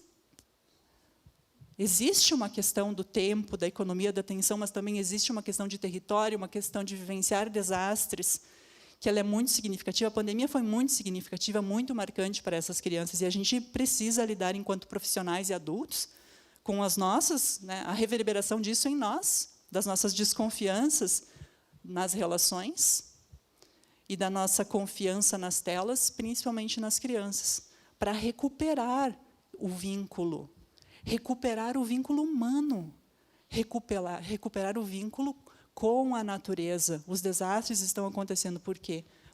Por esse desequilíbrio. E agora, por fim, já é uma síntese mesmo de tudo, quero compartilhar com vocês uma iniciativa que nós fizemos, que ela está sendo ainda muito significativa, porque no ano passado, então, naquela semana das enchentes, né, nós presenciamos aqui no Sul uma demanda muito forte de uma dificuldade dos adultos falarem com as crianças sobre o que estava acontecendo. E, ao mesmo tempo, uma desinformação, né, e umas recomendações que a gente não sabia nem de onde vinham e de que forma elas estavam sendo fundamentadas. Então, nós criamos em 4 dias um audiovisual, que é aquele ali, Palavras e Imagens que Dão Medo. Nós unificamos, então, fizemos uma força-tarefa em várias redes. Esse Palavras e Imagens que Dão Medo, ele é um vídeo para instrumentalizar os adultos, mas ele é direcionado para as crianças da primeira infância, e ele é uma tradução adaptada de um dos livros daqueles da Catherine Doutot, direcionado para crianças que vivem em situações extremas. Então, no livro, são crianças que vivem em situações de terrorismo, mas a gente adaptou, então, para as enchentes. Fizemos o vídeo em 4 dias, disseminamos o vídeo em pouquíssimo tempo, 7.000 visualizações, e nós, uau! Realmente, né? Como é que a gente dialoga com as crianças e como é que a gente pode fornecer algum tipo de conteúdo que permita qualificar o diálogo, qualificar essas relações. Lógico que nós vivemos dilemas, porque no momento em que a gente estava no meio das águas, daquele desastre, nós pensamos em produzir um audiovisual que era uma adaptação da literatura, e nós pensamos, mas como assim? Na primeira infância, a recomendação é 0 telas, até os 2 anos, depois pouquíssima tela, e nós estamos aqui contradizendo essa recomendação e produzindo um audiovisual para as crianças da primeira infância? Debatemos no meio de toda aquela tensão e dissemos, sim, mas a gente precisa produzir o vídeo, porque é o recurso que a gente tem, é o recurso que as pessoas têm agora, e nós identificamos uma questão muito específica nos desastres também, que muitas vezes é esse o recurso que a gente vai ter. Então, sim, a tela aí ela tem um potencial de oferecer uma oportunidade, e ela foi favorável nesse sentido, mas nós debatemos muito essa questão. Criamos depois uma versão, então, assim, uma decorrência desse vídeo foi a criação do projeto Primeira Infância Bem Informada, e criamos a série, então, Me Explica. Já disponibilizamos 3 episódios também fundamentados na obra de Catherine Doutot, que envolvem essas temáticas que são muito interessantes e muito desafiadoras para nós, os adultos, que é a questão da desinformação, a questão de busca pela informação, da desinformação, né, e o uso de telas. Então, os vídeos são as perguntas, as mentiras e as telas. Nós disseminamos gratuitamente, é um conteúdo pedagógico, são vídeos curtos para as crianças da primeira infância poderem acessar também, porque nós nos preocupamos muito em qualificar, bom, já que nós vamos produzir um vídeo, já que nós temos de produzir um vídeo, por que nós não qualificamos essa produção e fazemos com que chegue algo super legal para essas crianças? A gente fez esse trabalho, estamos cheios de dilemas em relação a isso, mas já produzimos um material acadêmico, então, e levamos no Fórum de Pesquisadores da Comunicação, que aconteceu agora em junho, em Curitiba, nós levamos para o debate, para colocar tudo na mesa, né, com os pesquisadores, essas questões, assim, olha, são essas as potencialidades, são essas as dificuldades, são essas as imagens que a gente tem, são esses os áudios, a gente tem essa recomendação, os adultos precisam, o vídeo ele é consumido, as crianças veem o vídeo, como é que a gente pode melhorar isso, a gente faz, com que limites a gente utiliza, né, com que fins. Então, nós estamos numa fase de aprendizado, e eu compartilho tudo isso com vocês, uma síntese, na verdade, para mostrar que, muitas vezes, vai muito além do tempo de tela mesmo, sabe? Envolve a gente apostar em algo que vai qualificando uma relação e que, indiretamente, vai atuar nesse tema. mas que haverá dilemas, haverá experiência que a gente vai precisar compartilhar, e que bom que a gente está em grupo e pode criar fóruns e eventos e muitas circunstâncias para que a gente compartilhe os nossos dilemas e vá criando as soluções para promover o bem-estar em todos os ambientes da nossa vida, não apenas no digital. Então, por fim, eu compartilho aqui uma pergunta, né? Acho que a gente pode dialogar, mas a grande pergunta que fica é: que respostas podem ser pensadas a partir do teu contexto de atuação, né? Que respostas, que caminhos, que soluções, quais são os problemas, quais são as potencialidades? É muito individual, mas a gente, nos fóruns de diálogo, consegue compartilhar, e certamente o guia é um instrumento valiosíssimo que vai nos inspirar a buscarmos ali algum dado, alguma informação que possa sustentar as nossas decisões e inspirar os caminhos e melhorar, no fim das contas, a vida de todos, porque acredito que estamos aqui para isso. Muito obrigada. Ai, que legal. Aprendo um monte, né? A gente vai ouvindo, né, Juliana, aqui, gaúcha. Olha, a gente tinha até planejado algum momento de questões para a gente abrir o debate, mas eu vou fazer o seguinte, Cristiane, eu mesmo vou passar para o David. E aí depois vocês falam que tem, né, o pessoal da escola também que vai apresentar. Ótimo. Vamos usar uns minutos. Alguém que queira trazer algum comentário, alguma questão. Aqui, quantas de nós somos de escolas que trabalham aqui na rede? A grande maioria. A coisa dos celulares causou esse ano? Alguém quer trazer alguma pergunta ou alguma questão a respeito dos celulares dentro ou fora da escola?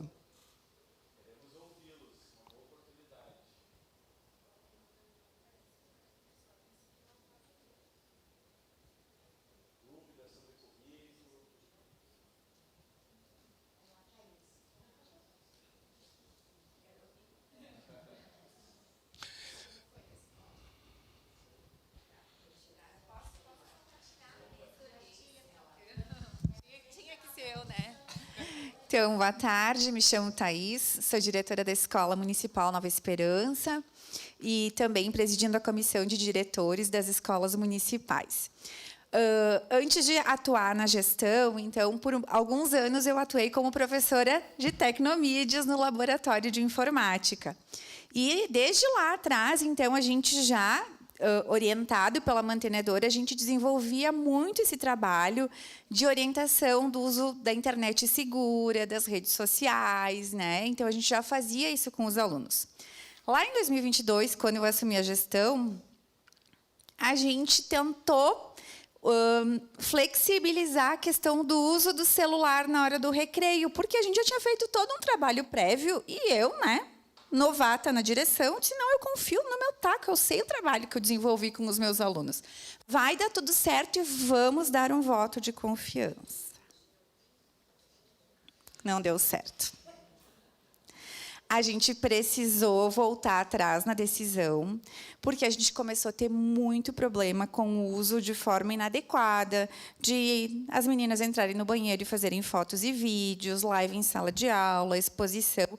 E aí a gente percebeu que, embora eles tivessem a informação, eles não tinham maturidade ainda para dar conta, porque o apelo que acontecia fora da escola era muito grande, né? Então, com a questão da lei agora, a gente não teve grandes problemas, porque a gente já tinha voltado atrás ali, já tinha feito esse trabalho. Então, entendo que sim, a gente precisa educar essa gurizada, mas a gente precisa educar a gente mesmo, porque essa é uma dificuldade que a gente tem com adultos, né? Na sexta-feira, toda sexta-feira, a gente tem reunião de profs, e a gente tem prof que não larga do celular durante a reunião, que às vezes tu tem que parar a reunião e dizer, prof, tu pode, por gentileza, guardar o celular? Então, é muito difícil, é muito tênue, né? A gente sabe todos os perigos que essa gurizada está exposta todos os dias. Eu participei daquele evento lá na UX dos Sinais, né? A gente tem conhecimento, mas, mesmo assim, é um universo totalmente desconhecido até para nós. eles se comunicam através de emojis, de símbolos. Muitas vezes eles têm 4, 5, 6 contas de Instagram e a família tem acesso a um, né? E eles têm recursos, às vezes eles postam, se comunicam por status, no status do WhatsApp, às vezes né, por direct. A gente entra na conta de Instagram, não tem o nome identificado, a gente não sabe quem é que está nos adicionando. Eles postam só o stories, no feed deles não tem foto nenhuma, então é tudo muito diferente. Então, eu acredito que, realmente, mesmo para os pais que tenham interesse em acompanhar, é muito difícil, porque nós, na escola, também não conseguimos acompanhar. Então, eu só queria, né, trazer um pouquinho disso, que eu quero vir para ouvir, porque a gente está disposto, né, a repensar e procurar caminhos, mas a gente realmente assim se depara com situações que às vezes a gente não sabe para que lado a gente vai. É isso.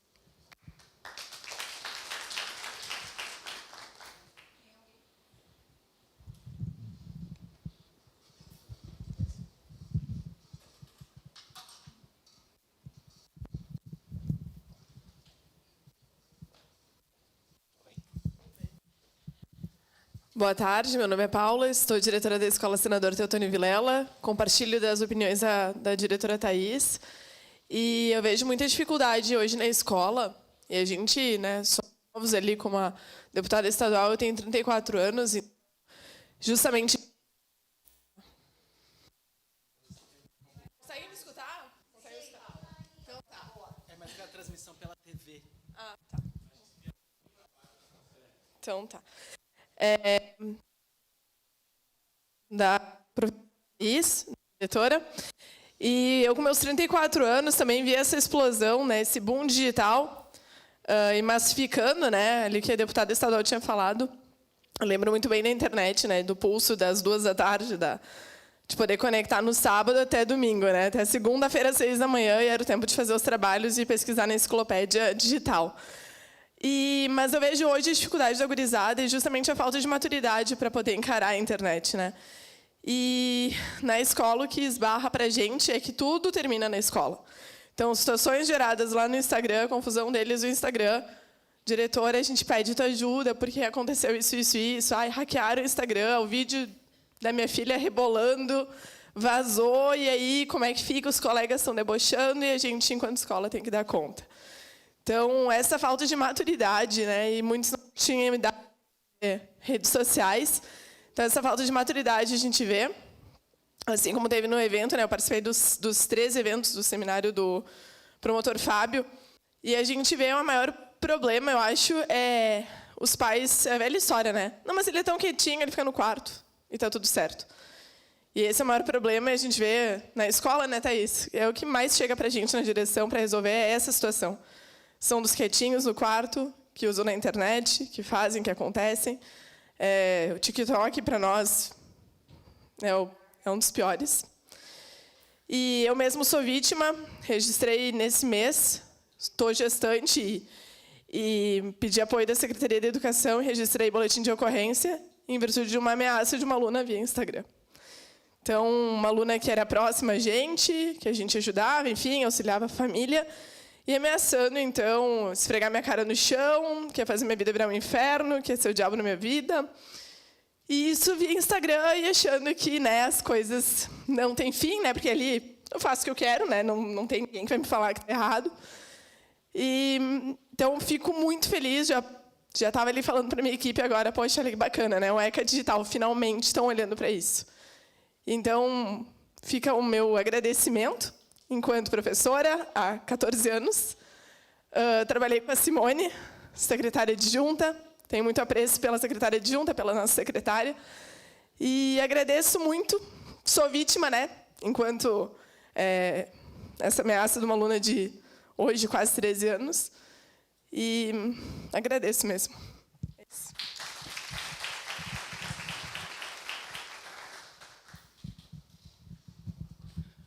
Vou passar para você, David. Como é que é seu nome, professor? Matheus.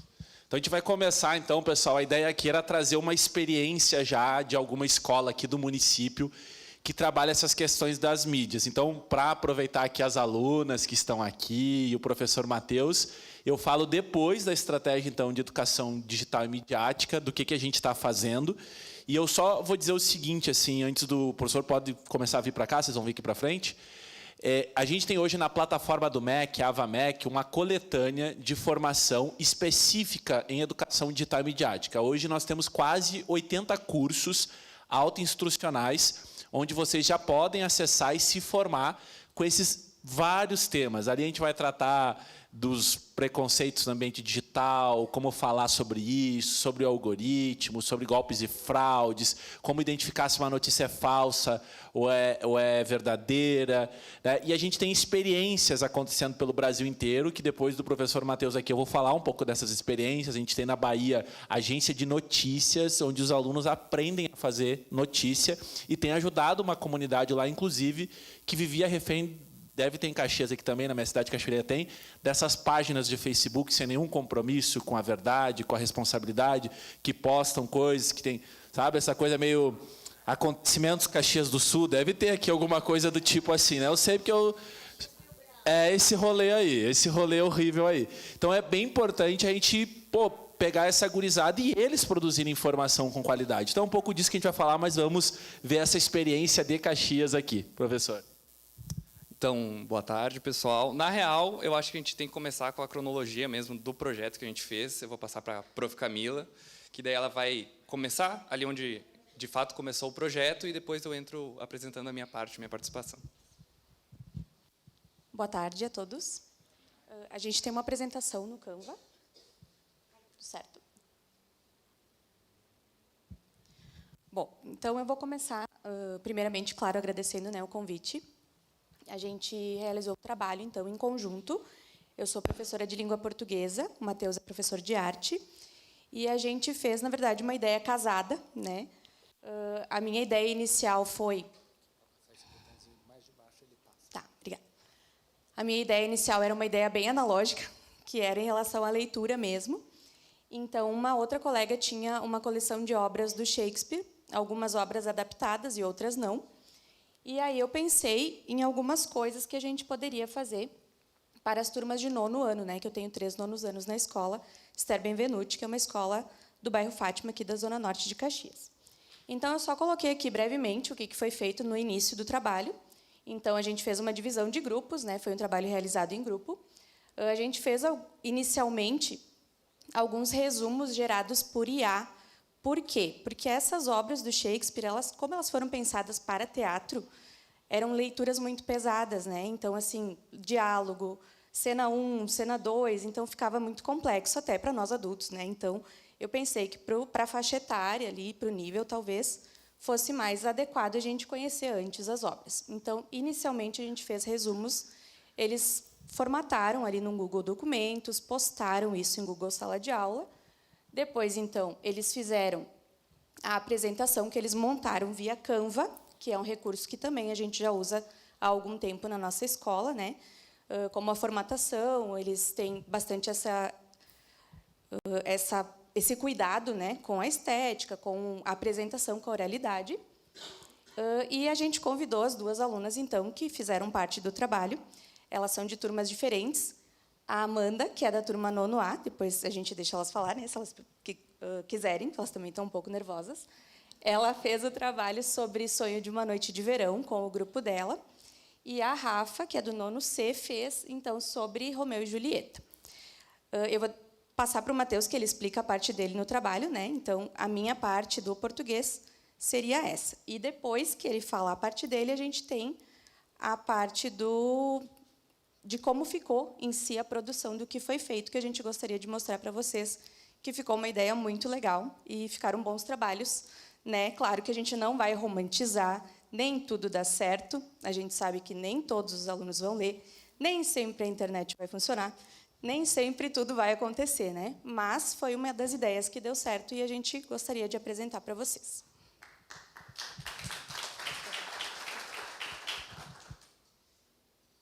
Bom, então, né? Desde o começo da graduação, eu encontrei no celular um caminho para educar, né? Eu sempre estudei, fiz a faculdade de música, mas ao longo da graduação, encontrei na tecnologia mesmo um caminho assim, né, para ensinar. E aí chega um momento que eu estou prestes a entrar no município e começam a vir a informação de que os celulares e as tecnologias vão sumir das escolas. Me desespero, penso, meu Deus do céu, o que eu vou fazer? Eu pesquisei esse tempo todo sobre isso e agora como eu vou, de fato, atuar? Mas, claro que tinha uma ressalva que o uso pedagógico ainda seria possível, né? E eu acho que foi ali que eu encontrei o meu caminho. E esse trabalho surge ainda na minha época de estágio, né? A ideia de trabalhar com stop motion na sala de aula e encontrar o celular que já está com eles, que, por mais que esteja guardado na mochila, está ali. Então, dá um significado, um uso real para aquilo, né? Um uso com propósito, digamos assim. Então, ali eu coloquei, né, que é uma poderosa ferramenta, né, de apoio para o professor. O aparelho pode ser usado para pesquisa, não diretamente a produção em si do trabalho, mas, de um modo geral, o professor tem esse recurso, se tem acesso à internet funcionando tudo certinho, para pesquisar e encontrar essas informações. E, no meu caso, na aula de artes, a gente encontrou o caminho através da produção do stop motion, que foi uma maneira que eu encontrei de tornar aquele aparelho que estava ali viável para a sala de aula, de um modo geral, né? Pode passar. Fala. Uma coisa que eu esqueci de falar é que a parte inicial foi gerada por IA, mas que depois, né, eu tenho um período de leitura durante a semana, já que eu tenho 4 períodos durante a semana, e aí sim os grupos realizaram a leitura dos livros, né? Então a gente tinha os livros disponíveis. Eu acabei adquirindo também mais um box, né? Porque não tinha livro para todo mundo. E aí a gente também tem que pensar essas estratégias, né? Para que todo mundo tenha acesso, claro, ao livro e não só ao resumo que foi produzido pela IA. Então, as etapas dessa produção com os alunos começava a partir da escolha de um trecho de Shakespeare, que eles iam ter que trabalhar no stop motion. Trabalhar com tecnologia, a principal dificuldade que eu encontrei antes de fazer esse projeto é manter o foco. Porque tu está com o celular ali, então são muitos os caminhos. Quando a gente faz a parceria ali com a Prof de Português, eu encontrei o caminho de, tipo assim, ó, gente, é sobre isso o trabalho, foquem nisso, aproveitem, quer pesquisar sobre, mas foca nisso, usa teu aparelho para pesquisar isso. Então, depois de escolher essa cena de Shakespeare, eles resumiam toda aquela cena incrível em apenas uma frase, para condensar mais uma vez, né, essa ideia de funil mesmo, de trazer a ideia principal, e assim preparar um storyboard, que é uma etapa no papel, né, desenhar o que eles querem passar através do projeto, em vídeo depois, mas começar no papel, antes de começar direto na tela, e aí sim a produção de stop motion, que eu acho que agora pode passar para a gente ir. Então, são 2 trabalhos, né, das 2 meninas, uma de cada turma, e tem também a apresentação do trabalho de uma terceira turma, que não tem representante aqui, mas que também ficou um trabalho bem legal, que a gente vai mostrar para vocês. Tem áudio, né? 1, 2, 3.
Julieta, oh não, Julieta, não posso crer, como vou viver sem Julieta?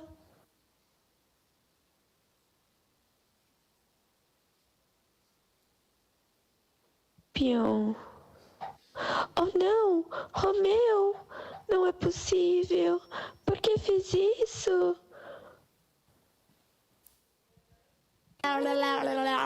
Catarina, você vai se casar. Eu não quero. Vai se casar sim. Ai, estou muito triste. Ai, eu vou embora. Ah, estou muito triste.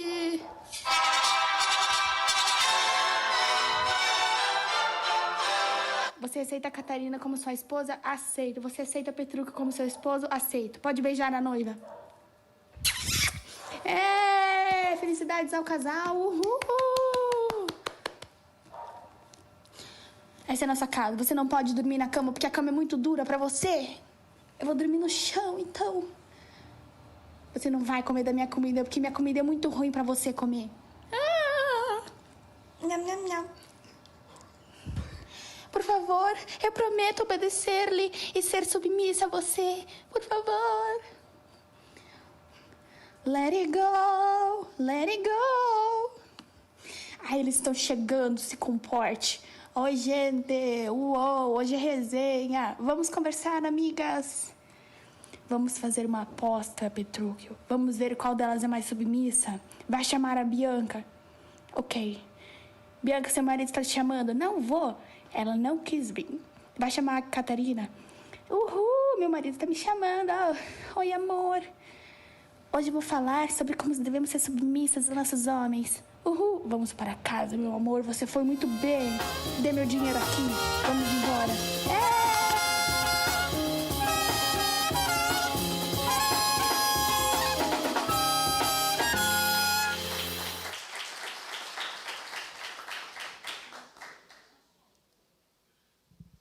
Então, dá um trabalhão, né?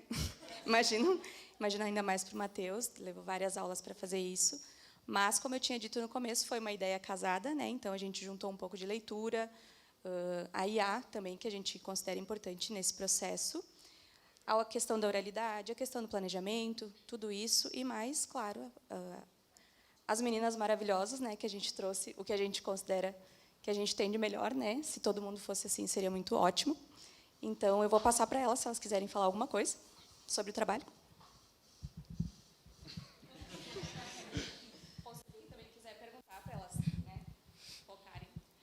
Bom, eu sou a Rafaela, sou do nono C, né, na escola do Esther, que a prof falou.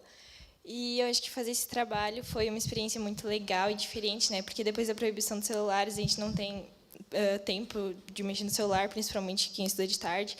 E daí, com esse trabalho, a gente pôde usar o celular, mas de uma maneira boa, porque a gente estava muito focado em tirar as fotos e focado no stop motion. Então, a gente não ficou tão ansioso em mexer em outras coisas no celular, sem ser mesmo fazer o trabalho. Então, foi realmente uma coisa muito boa.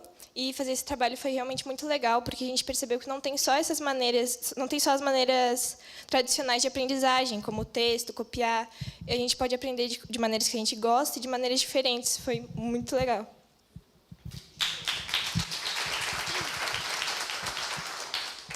Boa tarde a todos, eu me chamo Amanda, sou do nono A. E como a Rafa disse, esse trabalho a gente estava muito focado em fazer, então a gente não teve nenhuma distração com o celular, notificação, porque a gente estava muito focado no trabalho, no stop motion também. E teve as proibições de celular, né? Na nossa escola já era proibido o uso de telefone, então não foi um problema para a gente.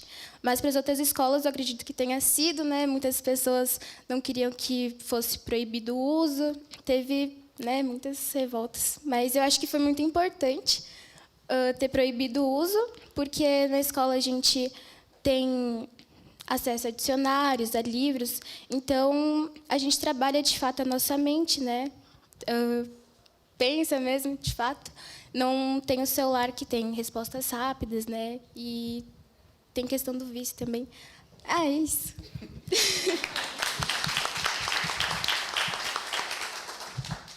Na real, acho que era isso, a nossa parte mesmo. Viu? Te avisei.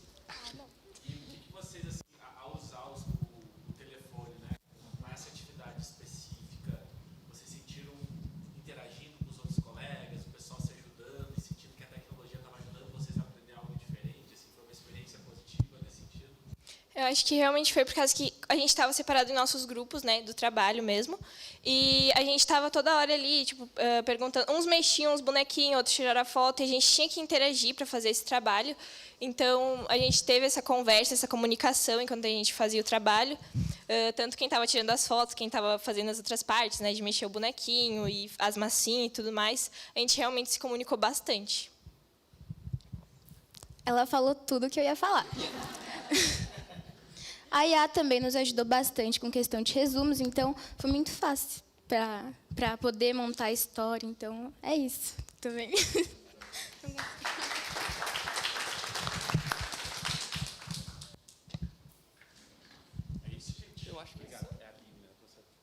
Camila, perdão.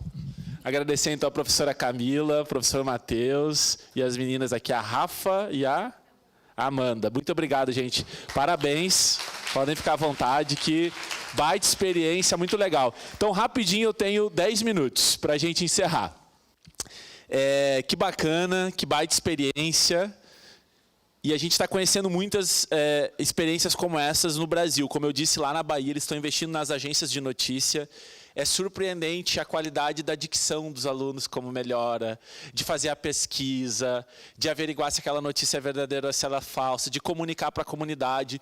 No Rio de Janeiro, a gente tem os JETs, que são os ginásios educacionais tecnológicos, onde eles trabalham um pouco dessa cultura make, trabalham um pouco de programação, offline, inclusive.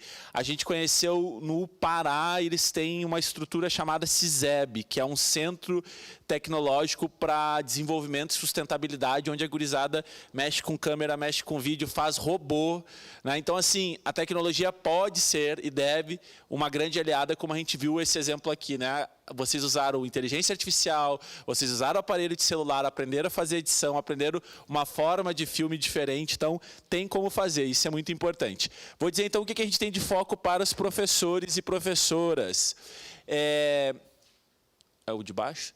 A educação digital e midiática, então, está baseada na BNCC, como você já tem de core salteado, então eu vou pular um pouco aqui, né? Mas aqui, na número 5, chama bastante atenção, que é compreender, utilizar e criar tecnologias digitais de informação e comunicação de forma crítica, significativa, reflexiva, ética nas diversas práticas sociais. Eu queria fazer um parêntese aqui. Eu estava em Santa Maria na semana passada e ouvi a reitora da URGS, eu esqueci o nome da professora, e ela falou uma coisa muito importante. Quem é que programa esses aplicativos, né? Quem é que constrói? São estudantes de engenharia da computação, ciência da computação, física quântica. E nesses cursos, via de regra, não tem disciplinas de humanas. Não tem disciplina sobre ética, não tem disciplina sobre sociologia, ciência política. Então, quem está produzindo já tem um déficit na sua formação, porque produz essas aplicações sem ter uma preocupação com o uso ético dessas coisas. E ela nos colocou como desafio disputar a consciência dessa turma, que é a galera que vai para o Vale do Silício produzir todas essas coisas, e ao mesmo tempo pleitear que haja introdução nos cursos tecnológicos de conteúdo de humanas. Se essas são as pessoas que estão produzindo uma série de apps que a gente usa, desde carteira de pagamento digital, bom, essas pessoas precisam ter uma consciência de sociedade, né? E hoje elas têm uma consciência de mercado. Então esse é um tema que a gente tem que começar desde a educação básica, né? Então, o contexto aqui da educação digital, preparar os estudantes então para serem cidadãos digitais críticos e conscientes, desenvolver as competências para analisar, criar e se posicionar, uso pedagógico e crítico, já falei, e proteger e orientar, que é tudo que a gente falou aqui, né? Tem que falar sobre, gente. A gente não vai combater o bullying se não falar sobre, nós não vamos combater o racismo se não falar sobre, nós não vamos combater a LGBTfobia se não falar sobre. O silêncio não é aliado nosso. A gente precisa, inclusive, orientar sobre os perigos. A gente teve agora em Sergipe, a gente levou a Sheili, que é uma estudiosa e influenciadora do tema, e ela falava sobre ensinar as crianças as partes do corpo que elas não devem deixar que outros toquem. A gente não fala sobre isso com as crianças. E aí ela mostra uns vídeos que eu quero pegar, Denis, para a gente mostrar, onde um vídeo bem forte. É um menino muito criança numa plataforma de jogo, não sei se é o Discord, e aí tem um homem do outro lado, e ele começa com simples perguntas. Você está sozinho no quarto? E a criança diz, aham. Mas sua mãe está onde? Na cozinha. Ah, você quer ganhar? Nem sei o nome da moeda lá. Ele fala o nome que é a moeda digital. Você quer ganhar não sei o quê? Quero. Se eu te pedir para tirar uma foto sem o calção, você tira? É assim. Começa assim. E a criança, se não tiver esse diálogo, ela vai lá e faz na maior inocência, rapidinho, em poucos segundos, né? E aí está dado todo o problema. Então, educar é fundamental, falar é fundamental. Aprendizagens necessárias, então, rapidamente, isso que a gente já falou aqui, né? Compreensão algoritmo, letramento computacional que está na BNCC, letramento informacional e midiático, então não é só redes sociais, a gente fala sobre jornal, sobre produção de texto, sobre vídeo, áudio, podcasts, direitos digitais e a cidadania digital. Gente, a quantidade de pessoas, não só idosos, que estão sofrendo golpes na internet, porque a gente não tem esse letramento, né? Os objetivos aqui a gente fala um pouco, vou pular essa parte, fortalecer o papel da escola, e aí o que a gente fez então para vocês entenderem o que a gente está fazendo para entregar para vocês enquanto serviços. Então a Estratégia Nacional Escolas Conectadas, tá? Há hoje uma linha de financiamento para garantir acesso à internet de qualidade a um conjunto de equipamentos no Brasil inteiro. O Brasil ainda é muito desigual no que diz respeito a acesso à internet. Então aqui em Caxias a gente pode ter escolas com internet bombando, em outros lugares não é a mesma realidade. Referência de saberes digitais docentes e ferramenta de autodiagnóstico. Então, a gente está avançando aí na formação de professores para o uso pedagógico das tecnologias. A nossa meta é, até o final de 2027, formar mais de 400 mil professores através desses cursos da plataforma AvaMec. Então, acessem, façam o curso e nos ajudem a bater a meta. Vai ser bem importante. Paralelo a isso, gente, já falei das diretrizes operacionais, o guia nós já falamos. O que a gente teve junto com a formação, tá? A gente quer formar esses professores. No momento que eu crio a obrigatoriedade do currículo, eu tenho uma deficiência de formação, porque no nosso curso de pedagogia, de licenciatura, a gente não aprendeu sobre. Então, nesse exato momento, nós aqui da SECOM estamos num diálogo com a CAPES, onde a gente quer introduzir nas licenciaturas, inicialmente, disciplinas eletivas em educação digital e midiática, mas a gente quer torná-las obrigatórias. A gente vai oferecer essas disciplinas através da Universidade Aberta do Brasil. E o que a gente está fazendo nesse exato momento? Estamos só atrás de dinheiro agora. A gente vai construir um mestrado em educação digital e midiática, porque a gente sabe que quem faz mestrado progride na carreira, né? E a gente quer ofertar gratuitamente através da Universidade Aberta do Brasil. Isso está em construção, a gente já tem um modelo deste mestrado e a ideia é oferecer para os professores brasileiros. E também a gente vai transformar essa modalidade dessa graduação naquela modalidade de segunda graduação. Então, quem já tem a licenciatura vai poder fazer uma segunda graduação em apenas 2 anos e ter os 2 títulos, né?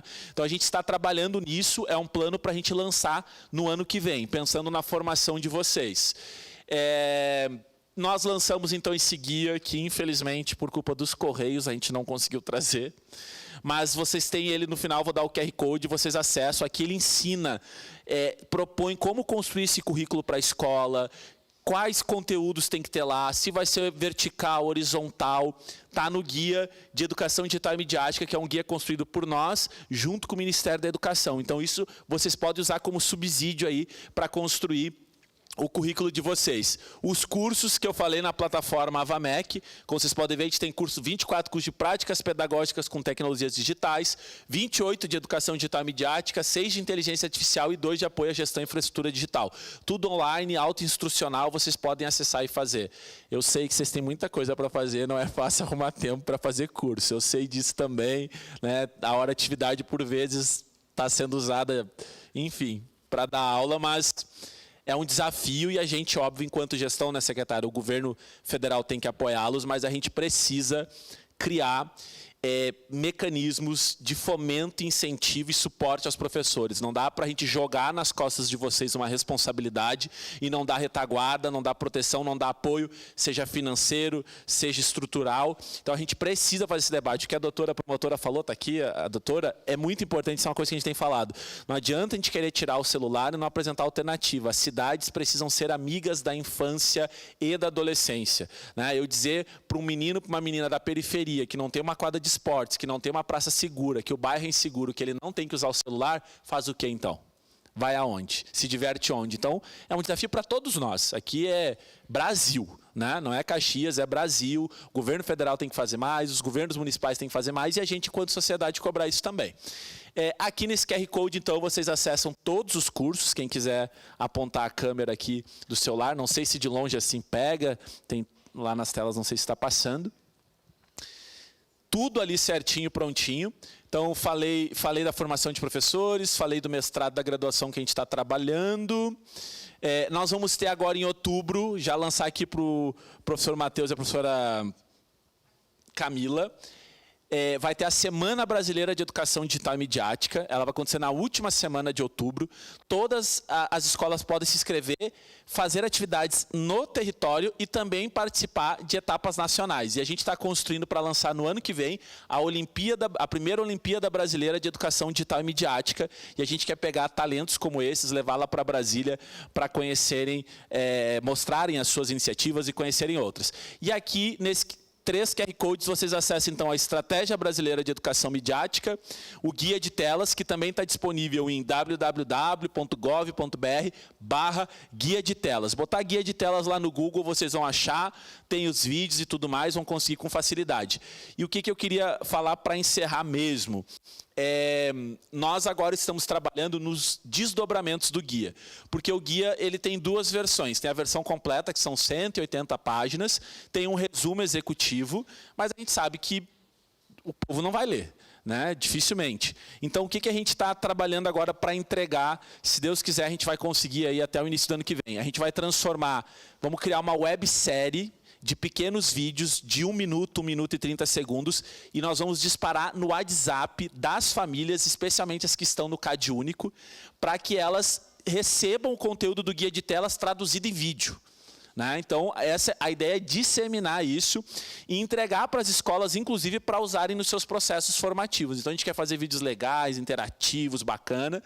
A gente vai produzir, já está lá, mais do que promessa, mas nós vamos conseguir, um HQ, um gibi, né? Talvez seja com a Turma da Mônica, para trabalhar esse tema também com os pequenos, com as escolas, onde a gente quer distribuir isso para o Brasil, né? E a gente também quer fazer algumas videoaulas para serem usadas em processos de formação de professores. Então, esses são os nossos últimos caminhos. No mais, eu quero agradecer a presença de vocês aqui até o final, foi bom ouvi-los, conhecer essa experiência muito bacana, parabéns aos professores por essa iniciativa, a gente já gravou aqui, vamos mostrar isso para o Brasil, participem da Olimpíada Brasileira de Educação Midiática, agora em outubro, e também no ano que vem, não, agora é a Semana de Educação Midiática, ano que vem vai ser a Olimpíada, né? Mas a semana participem, construam eventos aqui em Caxias, vamos tentar circular aqui, e a gente está completamente à disposição, gente. A nossa ideia é, a partir do ano que vem, junto com o MEC, construir um canal de escuta para dar suporte na implementação desses currículos, avaliar a qualidade, ver como é que a gente ajuda, e cobra investimento, secretária, tem que cobrar. A gente quer exigir educação de qualidade, quer exigir um professor nota 1000, tem que cobrar recurso para garantir a boa remuneração, os bons equipamentos, e essa é uma tarefa de todos nós. Então, vocês cobrando também é fundamental, porque o governo tem que fazer a sua parte. Quero agradecer, então, em nome do governo federal, que a gente possa construir esse ambiente digital seguro. E aí lembrei de uma última coisa, a gente tem agora uma comissão, gente, que é o Comitê Interministerial, que reúne nós da SECOM, Direitos Humanos e Justiça, que está elaborando a Política Nacional de Proteção de Crianças e Adolescentes no Ambiente Digital. Então, o que a professora trouxe lá, toda essa preocupação, a gente está trabalhando. Inclusive, o Ministério da Justiça lançou a estratégia Crescer em Paz, que é justamente com foco no combate às violências no ambiente escolar, né, e a construção de uma cultura de paz no offline e no online. Então, essas coisas estão acontecendo, né, e a gente espera chegar na ponta e conseguir dar todo esse suporte para que casos como esses não se repitam, ou caso aconteça, a gente identifique. E eu tinha separado aqui só as implicações das empresas, porque nesse exato momento o presidente Lula deve estar sancionando o ECA Digital, e aí eu trouxe aqui para vocês, rapidamente... tenho 2 minutos. Olha só as coisas que as empresas vão agora ter responsabilidade. As plataformas devem adotar medidas razoáveis para prevenir que crianças e adolescentes acessem conteúdos ilegais e inadequados. Se fala, inclusive, em verificação etária. Então, por exemplo, uma criança não pode acessar um site pornográfico. Só que hoje, se ela botar o link de um site pornográfico, como é que o site diz se é menor? Ele pergunta, você tem 18 anos? Aí você diz sim. Pronto, o mundo é seu. Então, agora, a gente está discutindo nesse exato momento mecanismos de verificação etária, ou seja, a câmera do celular pode ser utilizada para verificar se é uma criança, se é um adolescente, e ela já bloquear o acesso a determinados conteúdos. As empresas já vão ter que trazer de fábrica a versão do celular para adolescentes. Então, de fábrica, o pai comprou o telefone para dar o presente, ele vai fazer a configuração, vai ter que botar documentos, vai ter que estar vinculado ao CPF de um adulto, e ele já vai bloquear, inclusive a loja de aplicativos, coisas que elas não possam ter acesso. Porque é isso, não dá para responsabilizar as famílias única e exclusivamente. Essas empresas, elas têm muito dinheiro e têm tecnologia de sobra para garantir o ambiente de proteção. Controle parental, que deverão fornecer ferramentas que permitam aos pais responsáveis controlar e supervisionar o acesso, mas que seja fácil. Não adianta falar em Family Link, né? O negócio já é em inglês. Quem é que vai entender que Family Link, o que é isso? Né? Então, de uma forma didática e fácil. Publicidade dirigida não poderá ter coleta de dados. Regulação de jogos eletrônicos, então inclui regras relativas a jogos para esse público. A gente é criança no jogo do tigrinho, nessas bets, perdendo dinheiro da família, que já não tem, e eles lá ganhando milhões, né? E uma autoridade reguladora. Nós vamos ter, então, a instituição de uma entidade, uma autoridade reguladora, que vai regular todo esse ambiente, assim como a Anatel regula a internet, as telecomunicações, a gente vai ter para o ambiente digital, como tem no Reino Unido, que é uma referência, né? E, por fim, e mais importante, talvez, que é o descumprimento dessa lei levará a sanções que variam de advertência a multas que podem chegar a 50 milhões de reais, porque tem que doer no bolso deles. Então, a gente tem como criar esses mecanismos, eles agora vão ser obrigados a implementar todos esses mecanismos. É um grande avanço, não foi fácil. Vocês estão vendo, o presidente dos Estados Unidos, entre as ameaças que ele faz ao Brasil, tem a ver com as Big Techs, né? Tem a ver com as Big Techs. Ele fala expressamente que não quer nenhum tipo de regulação sobre essas plataformas, né? Então, é uma luta que não é só do Brasil, o mundo inteiro se debruça sobre isso, né? A Europa fez uma legislação muito dura e está sofrendo sanções do governo norte-americano por causa disso, mas a gente precisa proteger não só as crianças e adolescentes, mas a integridade das pessoas e a democracia. Então, acho que é um dia muito feliz, porque está sendo sancionada hoje, e a gente vai ter aí um período de 6 meses a 1 ano para todas essas adaptações, e o nosso objetivo é que, a partir do início do vigor da lei, a gente tenha um ambiente digital de fato seguro para crianças, adolescentes e para as famílias. Muito obrigado, uma boa tarde a todos e todas.